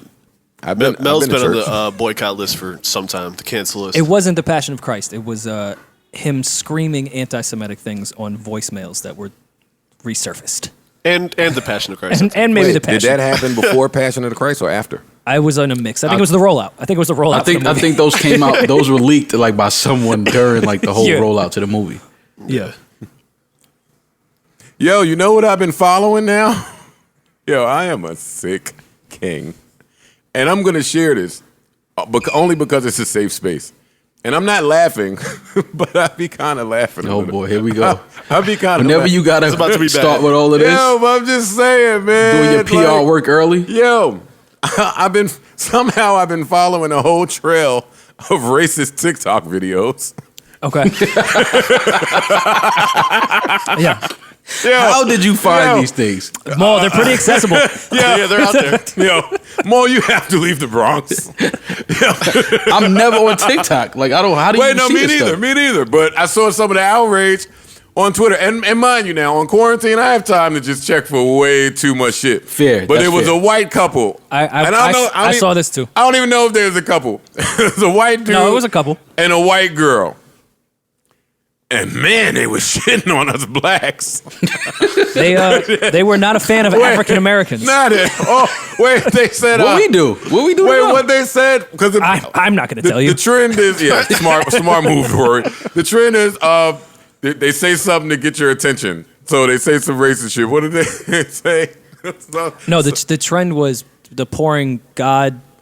It's like No, a but thing they on have to TikTok. get you here first. Okay. They get you here with the racist headline. Headline, something like fucking. I'm talking to all the people that don't know their dad. Great.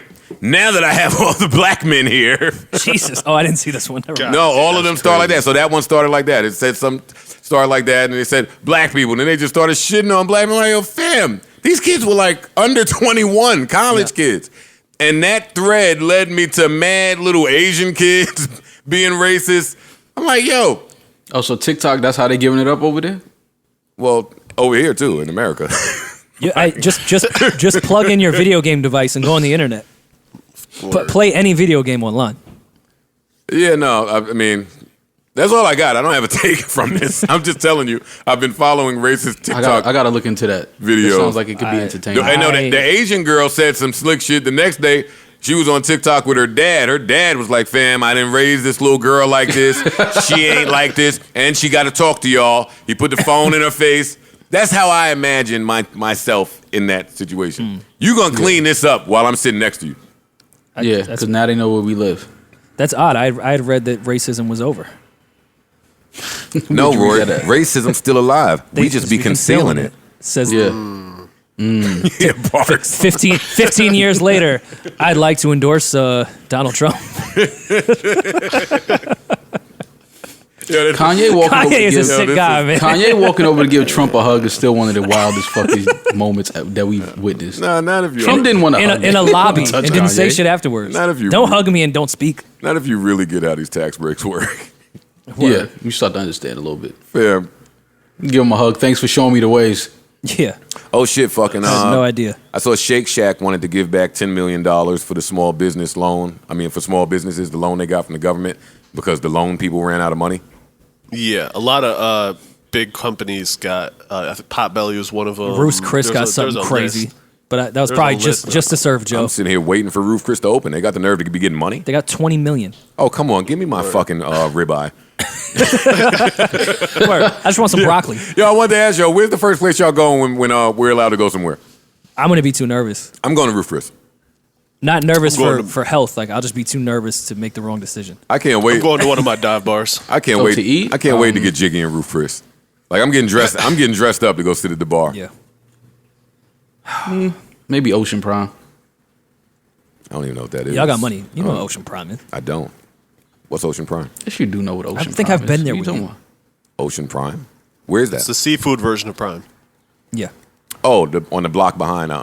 Yeah, this nigga Maul is It's money, bro. about? I was thinking like, yo, maybe I'll go to my local Spanish Maul, spot Maul be and finally trying. sit down and eat. Yo, Maul, you be trying to get pussy even when you're not trying to get pussy. I'm What on you you. talking about? I think I'm gonna go to Ocean Prime, man. Nah, I only If eat seafood, anybody so- want to accompany Yeah, me? no, he's waiting for that Ocean Prime eye emoji DM. Yeah, Maul told the girls to start using words like a company. Ocean Prime, it's one right downtown. What does that mean? Y'all never That been? means nothing. so it's right downtown. Yeah, y'all never been? No, I've been. I didn't know. I didn't know there was one downtown. Honestly. Yeah, 52nd. All right, come on, Maul. We got to get into this Jordan doc that you've been talking about for weeks. The world has been talking about, not just me. Can I start with the shit came on and I said the same shit I've been saying forever. This nigga's a dick. But why do you say that though? Like, what did you see that made First him, two made you feel he was episode, a dick? he wasn't crazy in the first two. I That's think why we're Joe about to just- see Joe some just be shit. talking. Mike didn't do anything that was crazy. What makes him a dick? What did he do? Fam, In the he first is two? a asshole. What'd he do in the first two? Explain. Explain what? Everybody hated him. In the first two episodes? Yeah, in the first two episodes. I mean, hated then he him? was nice, so I mean, kind of had to rock with it. Nobody Larry in that Bird called him documentary God. makes you feel like they hate Michael Jordan.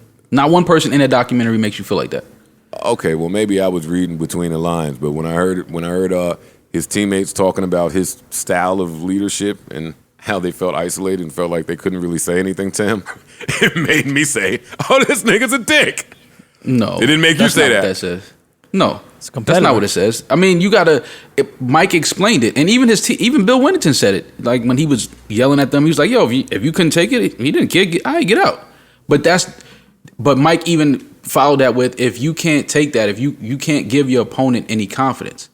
So if you're not willing to go out here and just be like evil and just to not as a person but as a competitor, this is all just competitive shit. It's not like he's away from the court like, fuck y'all. Like, no, it's while we're here in this gym practicing, go hard. While we're on the court, go hard. And I don't see what's wrong with that. But that's the problem with today's era. Like, everybody want to be buddy and play with each other and play on the same team and let's take vacations together and let's do this, let's do that. Like, Mike wasn't with that. I don't want to focus on how much of an asshole I think Michael Jordan is, because I do believe that nothing y'all can say is going to change my mind. What a great doc. Quickly, though. let me ask you and how you feel that way and about your leadership. If Mike is a dick. I don't think Mike is a dick. But if you think I- Mike is a dick in his leadership and how he handles the people around him, I would just like to know what some self-reflection from you would be. I don't think that you guys would be that. Parks, you okay? I don't think you guys would be the correct audience to have that conversation with, because I don't think you guys are really aware of my keen leadership abilities. You're keen. Define keen. See how he's saying Just it? define keen. My keen. Once you start putting notes to some shit, it's some bullshit. I personally think I'm a really good leader. Let me just throw that out there.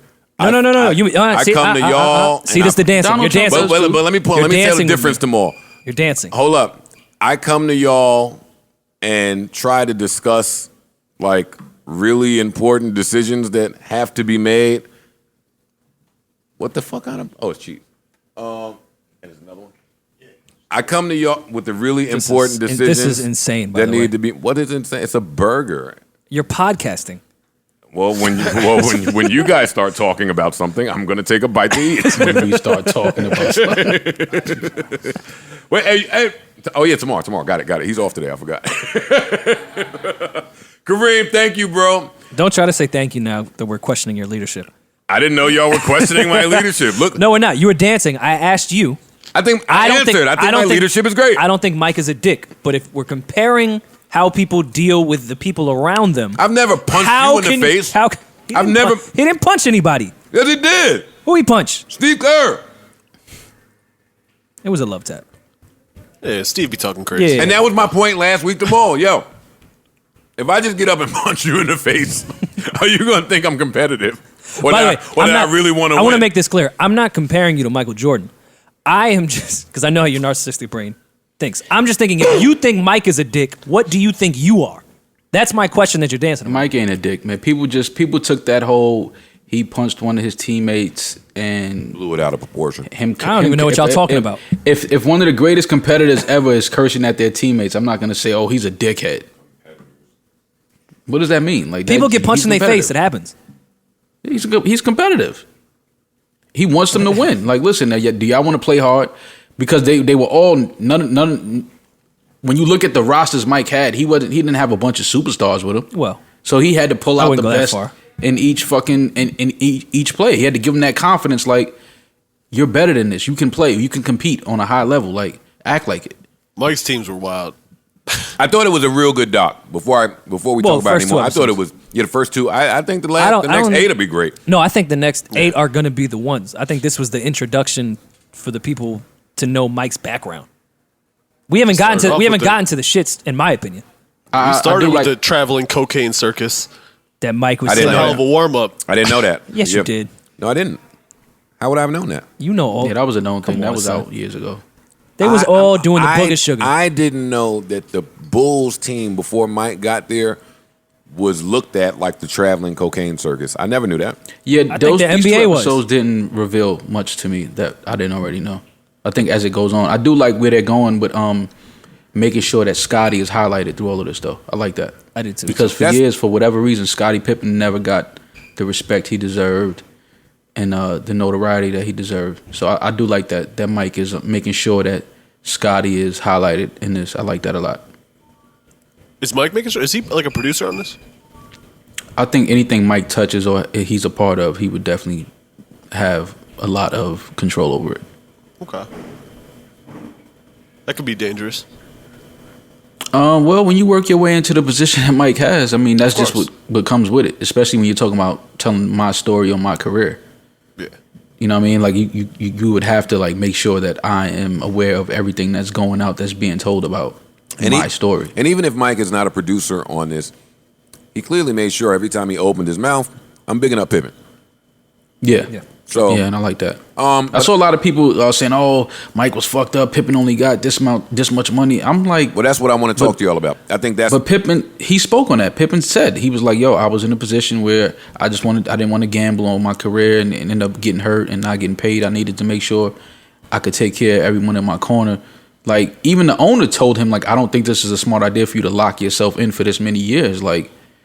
And even Mike told him that too. So if Scotty wants to go on and sign that contract, that's not on anybody else. Now I get it. Other things came into play during that 7 years, TV deals and stuff like that. But I want to know how y'all feel about that decision in particular. From Scotty's back? It's a tough position because a lot of players.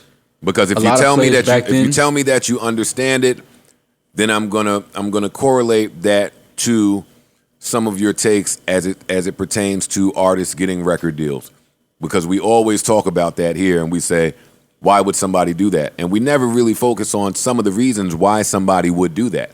No, we've talked about it before, Joe, and I think the Scotty case made it clear. It's all about the position from which you're negotiating from. Like, if you're negotiating from a desperate situation, or, you're negotiating from a situation where you don't quite understand the leverage that you have, the worth, the value that you have, and all you know is, your family's struggling, you need to pay bills, you need to make sure everybody's okay. I mean, you're going to just jump at a lot of things that you probably shouldn't even budge on because of those things weighing on you. But when you're negotiating from a place of, no, I know what I'm worth, and I know what I bring to this situation, and I know, what my value is, I think sometimes you have to just, again, take the shorter end and say, no, I'm not locking myself in for this many years at this, because I know next year my value is going to be double what it is now. Yeah, so why would I lock myself into this? Because some people are not risk takers, and this is just how I equate the 9-to-5 people or the people that go to work versus the creatives. Like, the quarantine has put everybody into the position of a creator. not knowing where your next dollar is coming from, having to come up with some shit to figure out how we're going to survive, versus the 9-to-5 people who are probably more in line with stability and security. So just to paint this picture for people, Scottie Pippen was injury-ridden. So that's important to know. This is That's before a big thing because in This was sports, before that. No, you could lose your whole livelihood. No, he to was an getting injury. his surgery. That No. Right after. He signed his contract before any injuries happened. No, they said that he was. They said in that doc he was that renegotiating he at was- that time. No, No, they said that part of the reason he signed that long-term deal was because he was having back and leg, ankle, some type of issues, and he wasn't certain. They said that. In '90, he just came into the league, and get hurt. In no, college. I don't think so. I don't think he I don't had remember any so much. injuries before that. No, I think I'm he not was talking going about toward into the it. end where he said, "Fuck y'all, I'm getting my surgery." I'm not talking about that. But before that, Scotty didn't have any injuries that kept him out of playing. Maybe not. I'm not saying kept him out of playing, but had some pre-existing injury But concerns. but if it's nothing that's going to keep you out of playing, that doesn't affect your contract, your negotiations. Yeah, but in sports, you kind of don't know that. So if he had something pre-existing and was scared to go out there and fuck some shit up, I could see how that would add to his decision making. Yeah, but Absolutely. again, it's still, you got to know that you're worth more than $3 million a year. See, On what? That's what they were talking about. Him waiting to do the surgery into the season rather than in the summer. No. That was you- different. That was his foot. You That was his confusing foot. it. They had won at that point that you talking about, That's all Rory. right. So which one are you talking about? I'm talking about before he came in. Okay. He had some 1990, he had injuries his he first was surgery in battling in 1990. college that, he might have been worried about. A herniated disc. Yeah, that's bad. It is. Yeah. Yeah, but again, I'm still not. I'm not. Don't do that, locking Maul. myself Think about into- that. Think about that. Think about that. I'm telling you, I wouldn't do that. See, and that's and I'm glad we having this Steph Curry conversation. did And the that's same difference. shit. That's the difference between Jordan and other players. Like when they was telling him, there's a 10% chance you break your foot again and you never play again. And Mike said, okay, well, there's a 90% chance I won't, so I'm playing. That's the gamble that you have to take, and when you know your ability and you know who you are, like you're not second guessing yourself. And that's the difference between Mike as a competitor versus other players, other athletes. A lot of other athletes would have never went back out there and never said, oh, we're not going to tank this season just to get a lottery pick. Like, I want to go to the playoffs now. Like, right now, I want to be in the playoffs. I want to compete against Larry Bird and these other dudes that are the best players in the league. I want to be on the same stage as them. That's the difference between Jordan and a lot of other athletes. And that's why he's considered the greatest, because of his approach, his mentality, his will. You know what I'm saying? It's not just your abilities as a player. It's a lot of other shit that goes into your greatness as well. A lot of other players would have never got back on that floor in '86. If your doctor says, oh, 10% chance you break it again, you're never going to play again. Players would have sat out. Fuck this season. Get a lottery pick. We come back next year. Cool. Y'all believe Mike said, no, fuck that. I want to go to the playoffs now. Y'all believe Mike heard some commotion coming out of one of the hotel rooms and knocked on the door and went in there, and the whole team was in there with drugs and women, and Mike said, wait a minute, guys. I got a game tomorrow. Got to get out of here. What are you guys doing? That's what you're telling me? I mean, of course. he said it he was himself. only 20 at the time. He was young. He was a young kid. Yeah, Yeah, I that, see that, that. that would Yo, be the time to do it. I don't know. Hove and Jordan with Maul. do you Hove, mean? Jordan, and Summer Walker I can't. with you. I'm not saying I'm That's a doing. wild Am I threat. saying that Jordan never? I think that as a grown man now, he never did coke. No, I'm not saying that. Did he do I'm saying coke as a that night? I don't think he did. I'm just saying I don't think he did. You know what's funny No. too? How you come in, the things you learn. You know our story that we always say when it comes to that flu game, right? Mm-hmm. Don't that sound familiar? Yeah, but that was how many years later? I know, but where'd you learn it from? What'd you do that night? What'd you do the first time? You just walked out? You walked out, but then you I think the adapted. total opposite. You walked I think out, the but you total adapted opposite. the habits to pass on while you were in the finals. That's what you're telling me? The total opposite. I think that it's the total opposite. I think that had he went in that room that night and engaged in those activities, I don't think we ever see the Mike that we saw that early. I can totally see him being too young and naive, but not long after that getting into the shits. Yeah, like I said, do I think as a grown man now? Of course, I think the whole he's tried NBA it. was with the shits, and he was one of them. Nah, he was a country boy, man. I don't think he was with that at that age. Yeah, I feel like I've met that kid before. You know what I'm saying? That comes in and say like, nah, this ain't for me. Yeah, you And from then- the and country. then- You don't know nothing about. Like you're not with any of Then that. next month they're fucking turning the fuck up. I'll be honest. I'm glad they highlighted just how fast Mike's game improved. Yeah. Like, I'm glad I got to see that. Is what I'm saying. Because Because he wasn't that nice in college. It wasn't because of course we always bring up he was that nice in Jordan, college. LeBron, He was and not that nice in Kobe. college. LeBron and Kobe were like prodigies. What you mean? LeBron, Not Like how do Joe? You know what bugs me out with you? You will sit there and watch some of the greatest players ever that were playing with him at that moment, and you'll hear their testament, and then you'll be like, "Man, get the fuck out of here." James Worthy sat there, and he was one of the best players in the nation at the time, and he sat there and said, "I was better than him for 2 weeks." And then you sit here and say he wasn't that good in college. What are you talking about? No. I'm not. Wasn't he a player of the year? I don't know. Sophomore year? He might have been. No, I'm only comparing him to what was on display his rookie year that they showed.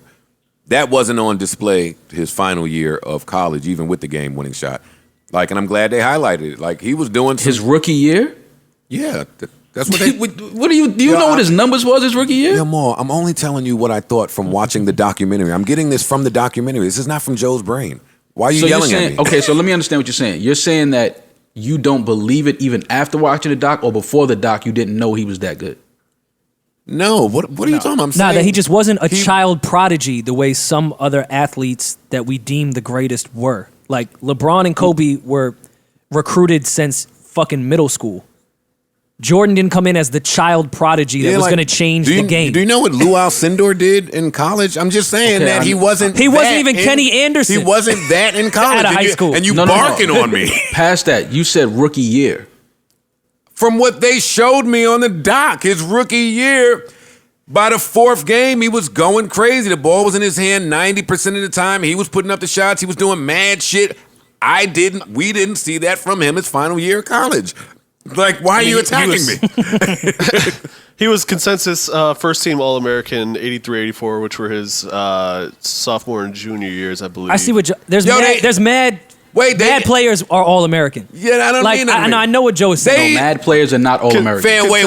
I'm saying in the College scope player in the of the scope year. of I people don't that know are in the why. NBA. I don't know why we argue about shit that we don't In the have to argue scope about. of who's in the NBA, mad of those players were all American. In this doc, ACC Rookie of the Year 82. Like, I don't care. In this doc, they said verbatim, hey, had the Olympics come before the draft, no way Jordan goes number 3 because he had gotten so much better from his last game of college to the Olympic game that everybody would have taken Jordan. That's all I'm speaking to is how fast he improved. I'm not saying he was a bum. Okay, all right. I misunderstood what you were saying. That's why I was just waiting to hear what you explain it. Jesus. I didn't understand what you were saying at first. Well, you got to but I take your got it. cape off. I got it. No, it's not about a cape. I don't need to have it. That's the thing, Mike. You don't need to have a cape on for Mike. Well, that's You not. can Well, just- you slow can just down, run slow the down, tape. slow Not down, this because I era. was about to ask y'all that too. You're right. You can just run the tape. You're right. You don't need a cape. And I'm glad that a lot of the younger kids are getting to see why America is so in love with Michael Jordan and even long after he stopped playing. But I think you kind of need a cape because LeBron's name keep coming up, even though he had zero to do with this doc. Well, And LeBron's that's when name the is always Jordan coming up. fans want to put their cape on. So speak to that for me, please. There's no listen when you know and have watched and lived through the Mike era, and you watch and live through the LeBron era. There is no comparison.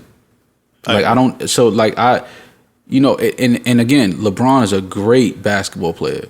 He's a great, but I think LeBron is more than that. He's a great businessman, a great friend, a great father. He's just a great role model. hip hop Like, historian. yeah, like I love A&R. LeBron for a lot of reasons, but Michael Jordan is just a different. When you talking about just we talking just basketball. We're not talking about nothing else. Michael Jordan is just the difference. Like you hear people, it's gotten to the point now where people even downplay the talent that was in the league in the 90s. Yeah. Like they say, oh, Mike wasn't playing against nobody. And I'm like, well, what do you mean? He was playing against some of the greatest players to ever play the game. Now, we could talk eras all we want, but if we're Byron going to talk Russell, eras, if we're going to talk eras, this is the easiest era of basketball ever. This era that today, this is the easiest era of basketball ever. He was cooking Danny Ainge, right? He was cooking more than Danny Ainge. You heard what Larry Bird said. It was Larry Bird, Bill Walton, Magic Johnson. Kevin McHale. They threw bodies at him. Didn't matter. I'm talking shit, Mo. I know you talking shit, but that's what I'm saying. When it comes to Mike, you don't even have to debate it because it's like, let the tape run. It's going to tell you everything you need to know. Here was a kid, like you said, Joe, he wasn't highly scouted coming out of high school. This is what makes this story even better, is the fact that he worked his way into the position of being the greatest ever. Like, it wasn't just something that he just had. He had to work at it. He had to work at becoming better at basketball. Even in the midst of him playing, even in high school, in college, he had to work better. He wanted to get better. And he ended up becoming the greatest ever. But again, you just have to look at the way the greats talk about him. You understand what I'm saying? Like, the way that the greats talk about Mike is like they knew they never had a chance playing against him. Like, we didn't even have a chance. I don't see any of these players now in this generation where greats talk about them like that, where the greats in their era talk about them like that. They didn't feel like they had a chance against them. It doesn't happen. I'm also biased. It just doesn't. No, I've never seen Tim Duncan sit down and talk about. Right. No. I've never seen Tim Duncan sit down and talk about other players of his era. Like, Are I knew I you couldn't beat watching him. some of the young? Oh, you talking about hearing the greats talk about the greats? I was talking about how NBA players speak about, and that's how the current set of NBA players speak about LeBron. They put him on a pedestal. Well, they would have to put him on a pedestal because he's a great. And a lot of these dudes, they grow up watching him and they grow up, seeing him. But you also have to look at the greats, meaning the all-time greats, and listen to where they talk. You won't find any all-time great that's going to say LeBron, and I hate doing this because people just, for whatever reason, think I don't like, and I love LeBron, but you're never going to hear none of these all-time greats say LeBron is better than Mike. It's not going to happen. Because even in LeBron's era, you never felt like LeBron was the guy that these players were chasing. You understand what I'm saying? Like, even in this era right now, people are chasing the Warriors. LeBron beat the greatest team I ever saw. That's debatable. That's The Lakers debatable. He are also the got swept by this team. He also got swept twice in the finals. Like, these are things that you have to add. Don't just highlight the highs. And that's what I have to highlight the high. Nobody else ever did it. Nobody else ever did what? Came back from a 3-1 deficit in the finals. Yeah, Mike didn't have to. And that's the part of the argument that people don't understand. Mike didn't have to come back from 3-1. Because he was playing Detlef Schrempf. Regardless of who he was playing. No, don't do He that. was playing. I'm joking. He was playing some- Detlef he was playing nice. some- I'm joking. Detlef was nice. And not only that, he beat Hall of Famers every year that he won it. You understand what I'm saying? So it's not, we can't just knock, like, people say, oh, Mike didn't have to, he didn't come back from 3-1. He didn't have to. He was never down 3-1. Like, he didn't have to, and that's what makes him great. Is because he didn't have, people were chasing Mike. I know. I didn't see Mike running around after Steph and Clay and Durant either. Oh, Durant wasn't there. No, Durant wasn't on that team. I want to see Mike against that team. Shut up. Yeah, and again, you could argue errors. We could do that, but I would like to see some of those players play with the physicality in the 90s. I would love to see that.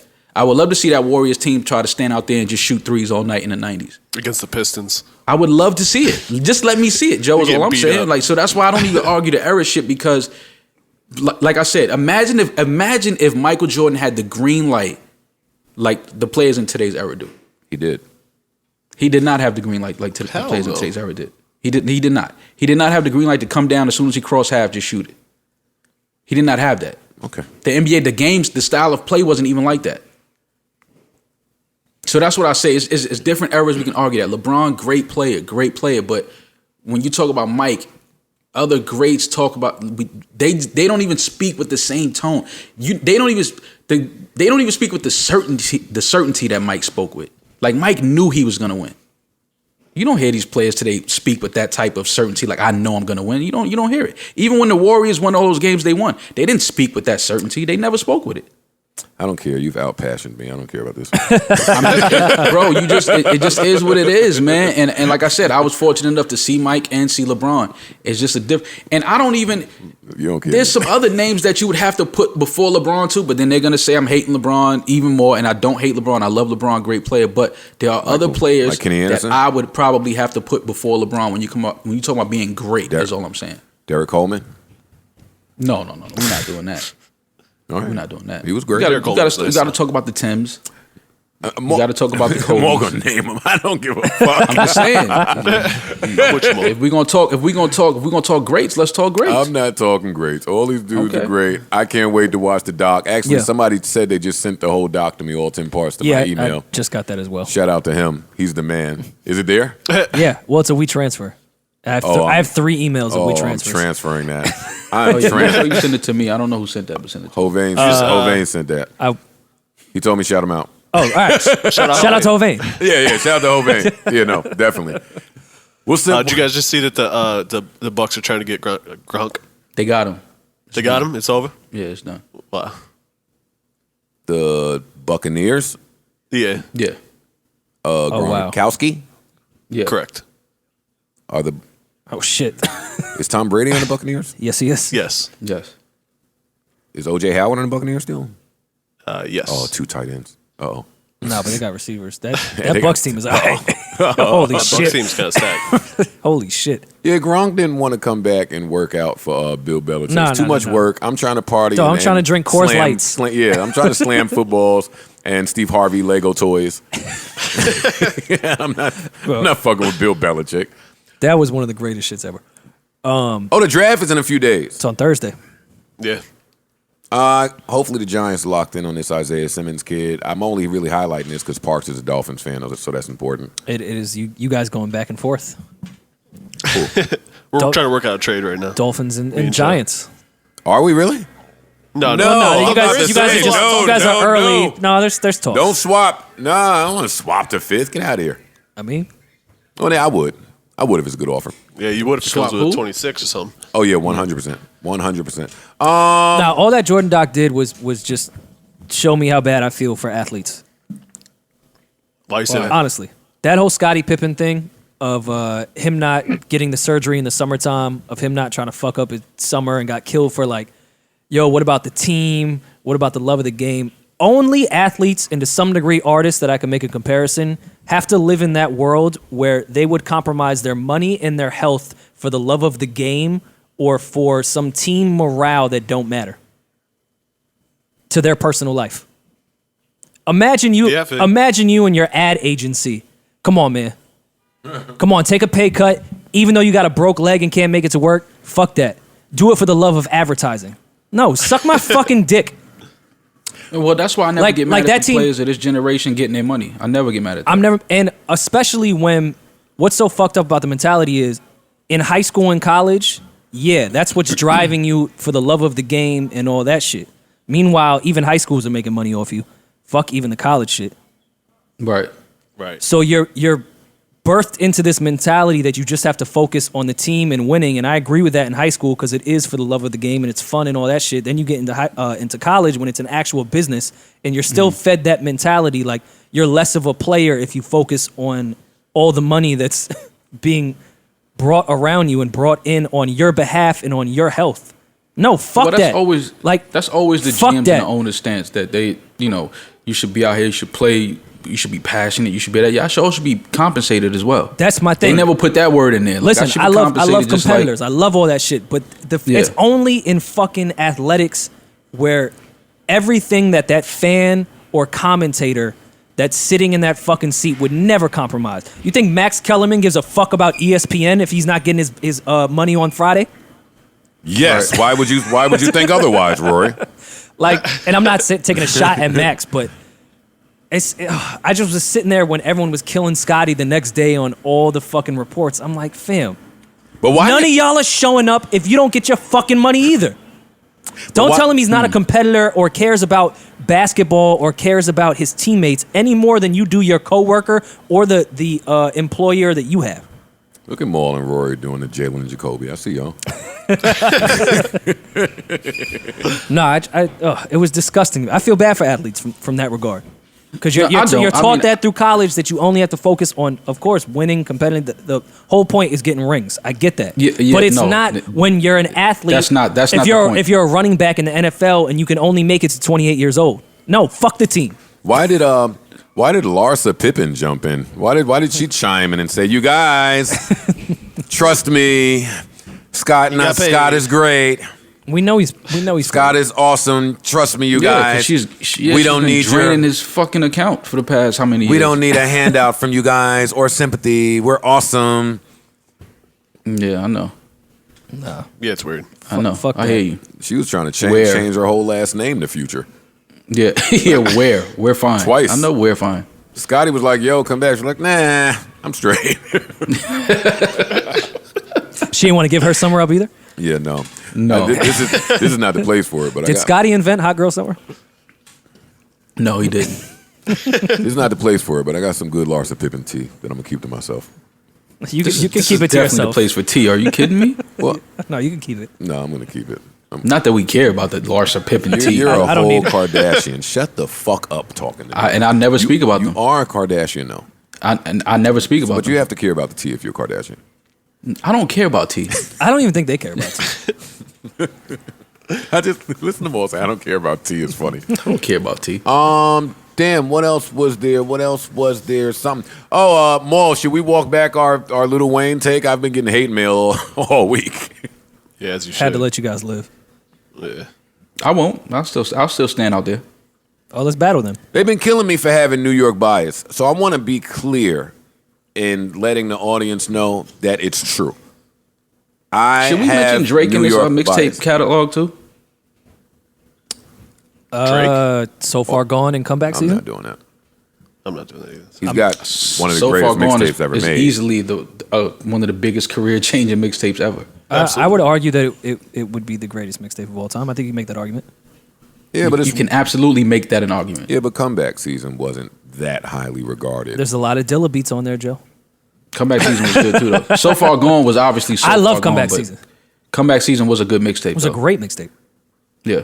I wouldn't even say It's good. just that It was So great. Far Gone is like the, you know what I mean? So it's like, now you're comparing that to. But where does that, when you've only given two, I don't count Room for Improvement. But when you've given two mixtapes, where do you land You're in a the mixtape battle? hippie. You hear Rory? I love when Rory get a quick little hippie line off. I don't count that first one. How is that a hippie? I don't count Room for Improvement, you guys. I don't even think he would count that. that was the lesser known one. Where does Drake stand with two mixtapes in a mixtape battle? That's the only thing. It's just not a deep enough catalog. It's not a deep enough catalog, but. You play the whole So Far Gone. Yeah. No doubt. Fair. Yeah, I guess Play that's that and a couple joints off of Comeback Season. You all right? They got a little Really? They got a little hypothetical Hov versus Drake battle running around. I saw that. And they're trying to qualify it with, all right, be honest, take your bias away. Yeah. Who wins this? I don't fucking know. No. And nor am I thinking about it.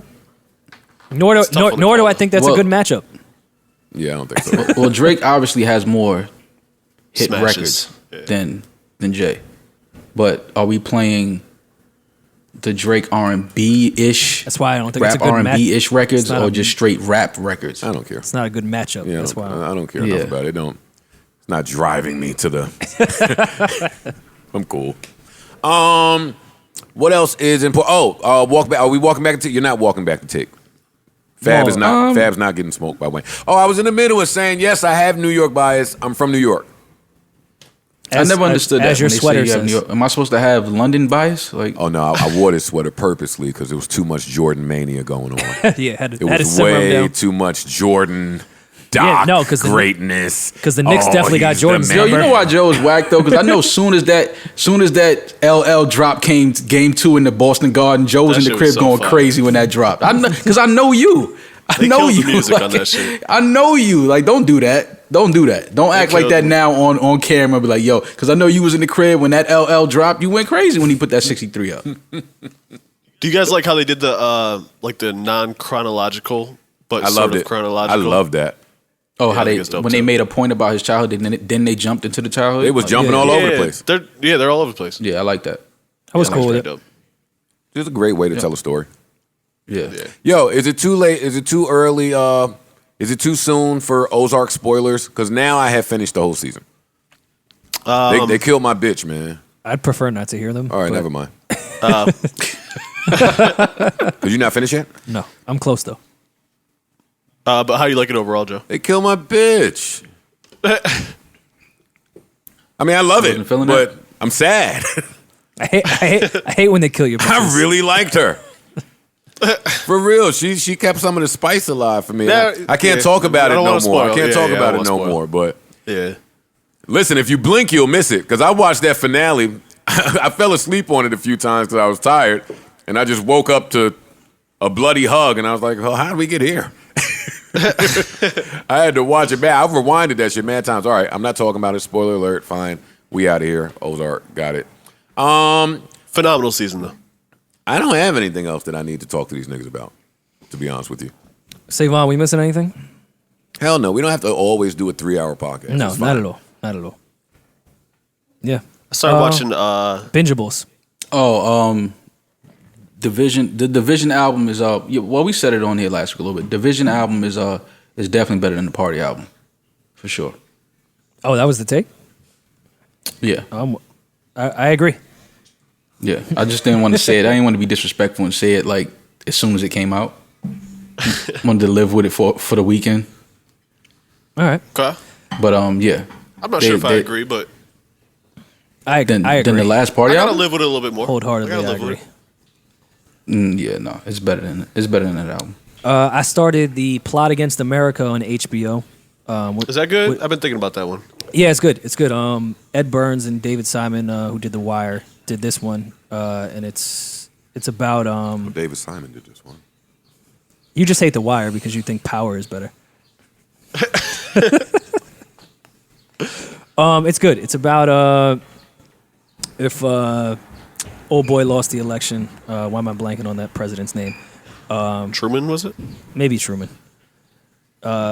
If he lost the election and this very fascist gentleman became the president, how that would have affected America towards the Jewish community, specifically in Newark, New Jersey. It's interesting. Okay. I started watching Black as Fuck on Netflix. You guys watch that yet? That's dope. I love it. It's really good. I love It's it. really good. Shout out to Kenny and Autumn. It's kind of like a Curb-ish and a little bit Office-esque. Okay. It's good. Worth watching. Yeah, but I think I mentioned it last week how some of the critics were killing it because the mom is mixed. That's her whole thing on the show. Well, all they do on the show is kind of clown each other and clown themselves. Right. I don't know why that was such a big deal, but it was. She says on the show, no, I think that they were implying that she's not mixed. Someone on Twitter got that very wrong. Because she is mixed. It's Quincy Jones' daughter. I love that outdoor kitchen. The one that dated Pac?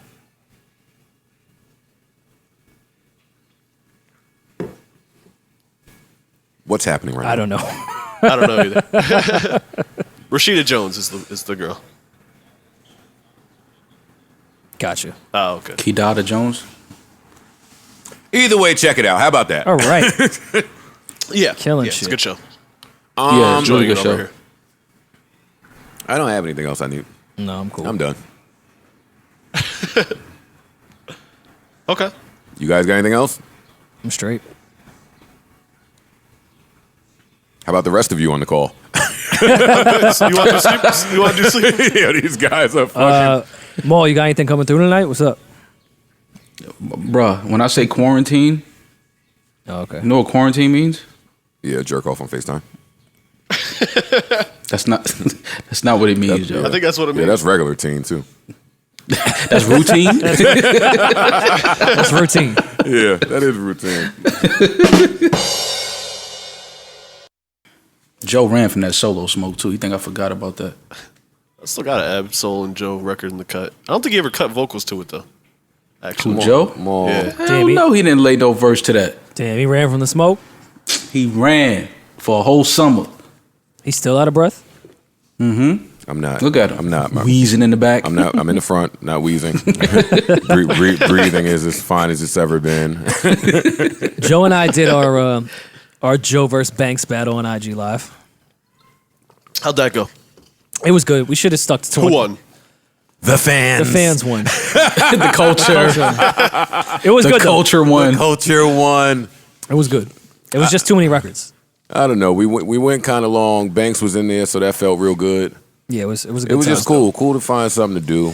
And Maul, if you really want to do this Wayne versus Fab thing, I'd be happy to. You want to do it? You don't, for your own well-being, I don't think you want to do that, but I'm I down. will be well after this. I will be well. Your being will be well. Yeah, my being will be well.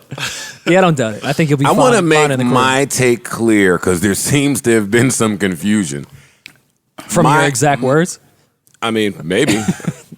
I said and I still believe that I don't think Fab can get smoked by anyone in a mixtape battle up to 10. I also Not saying said he can't lose. Not saying he can't if lose. it goes Okay. longer than 10, the longer it goes, the worse it gets for Fab. I don't know how that got contorted into I'm sleeping on Wayne's discography. No, or his we don't. We mixtape wouldn't even discography. be speaking about these. And if y'all battles keep we- saying that to me, I'm gonna bring my scorching hot take to this podcast, and I don't want to. What's the scorching hot take? I told Bring you. it, so I told you bring my it, scorching hot bring, take. You know bring what? it, so I could bring like I want to bring the sazon and the you know what I mean. I want to add to it. All right, one more. 'Cause I know where you're going I with told Rory, and I'm gonna say it, and then I'm leaving. At least 60% of Wayne's mixtape catalog is it, and that's my thing to Rory. It's not as much. It's It's volume. volume. It's volume. It's a lot. Nah, there's quality in there. Well, That's not what outside we're of the saying. We're not 60. saying there's no quality. outside of the 60. He had the same Pac mentality. He just put everything out. He was Right, so recording there's every volume. fucking day.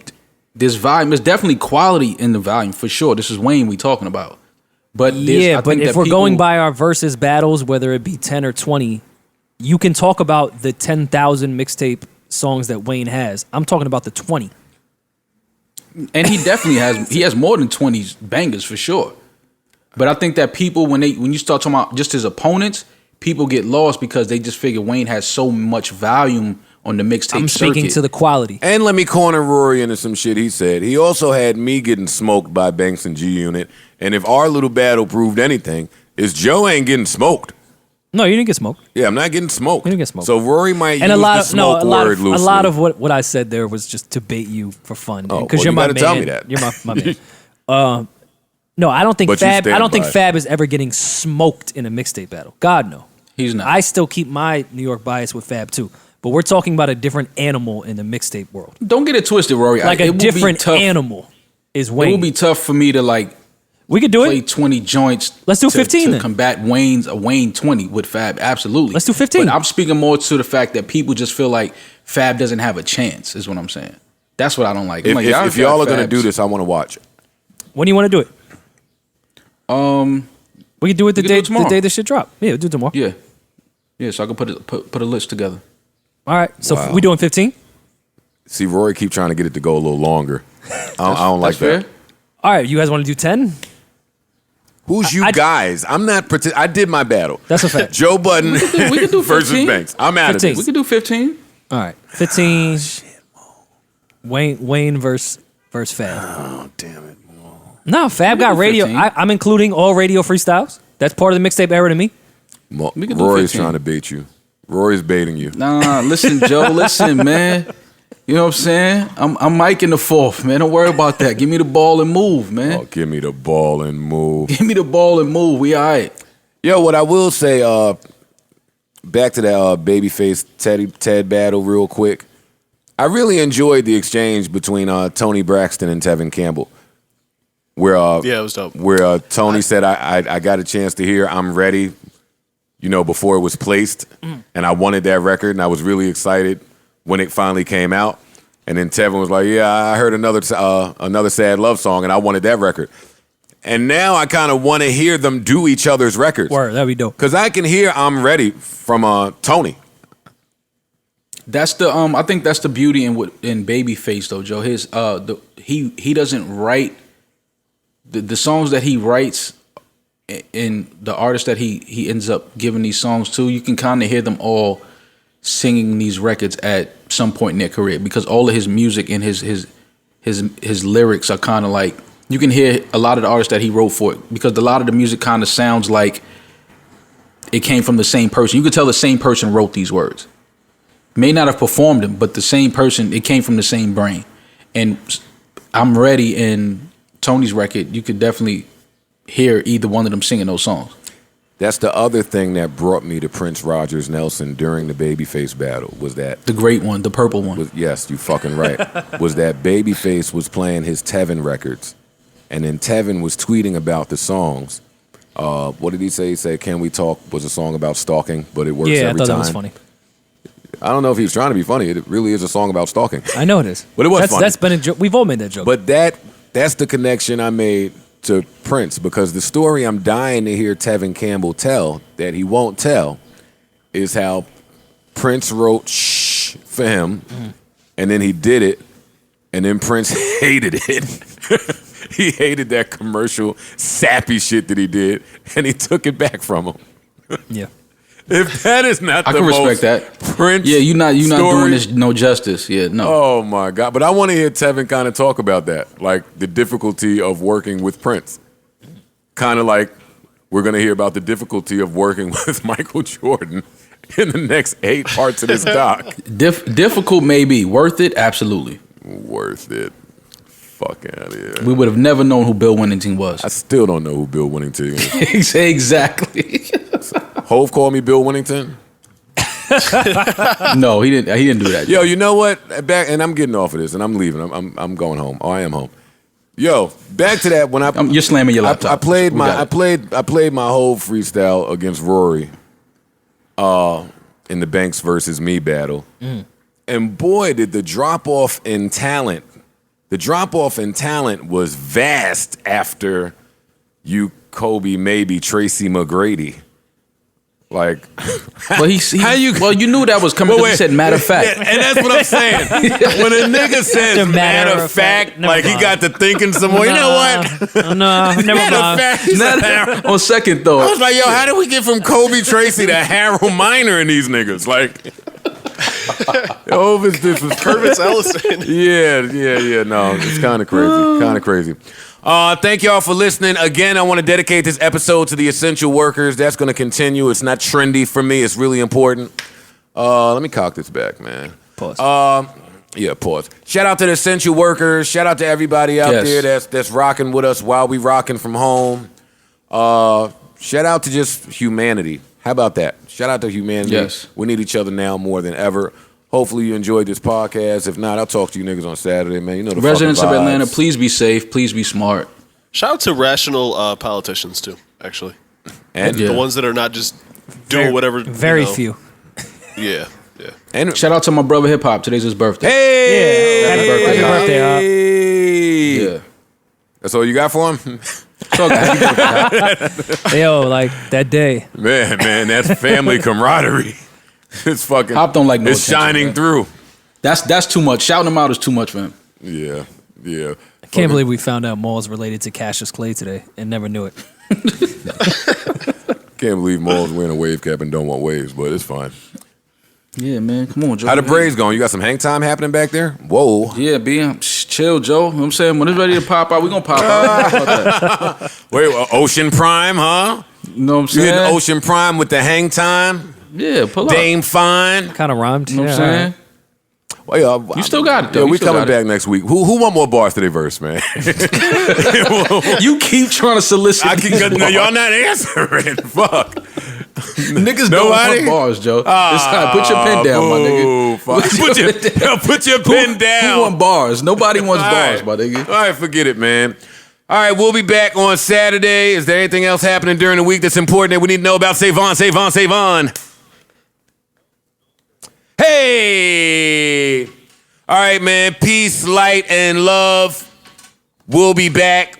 Hold it down.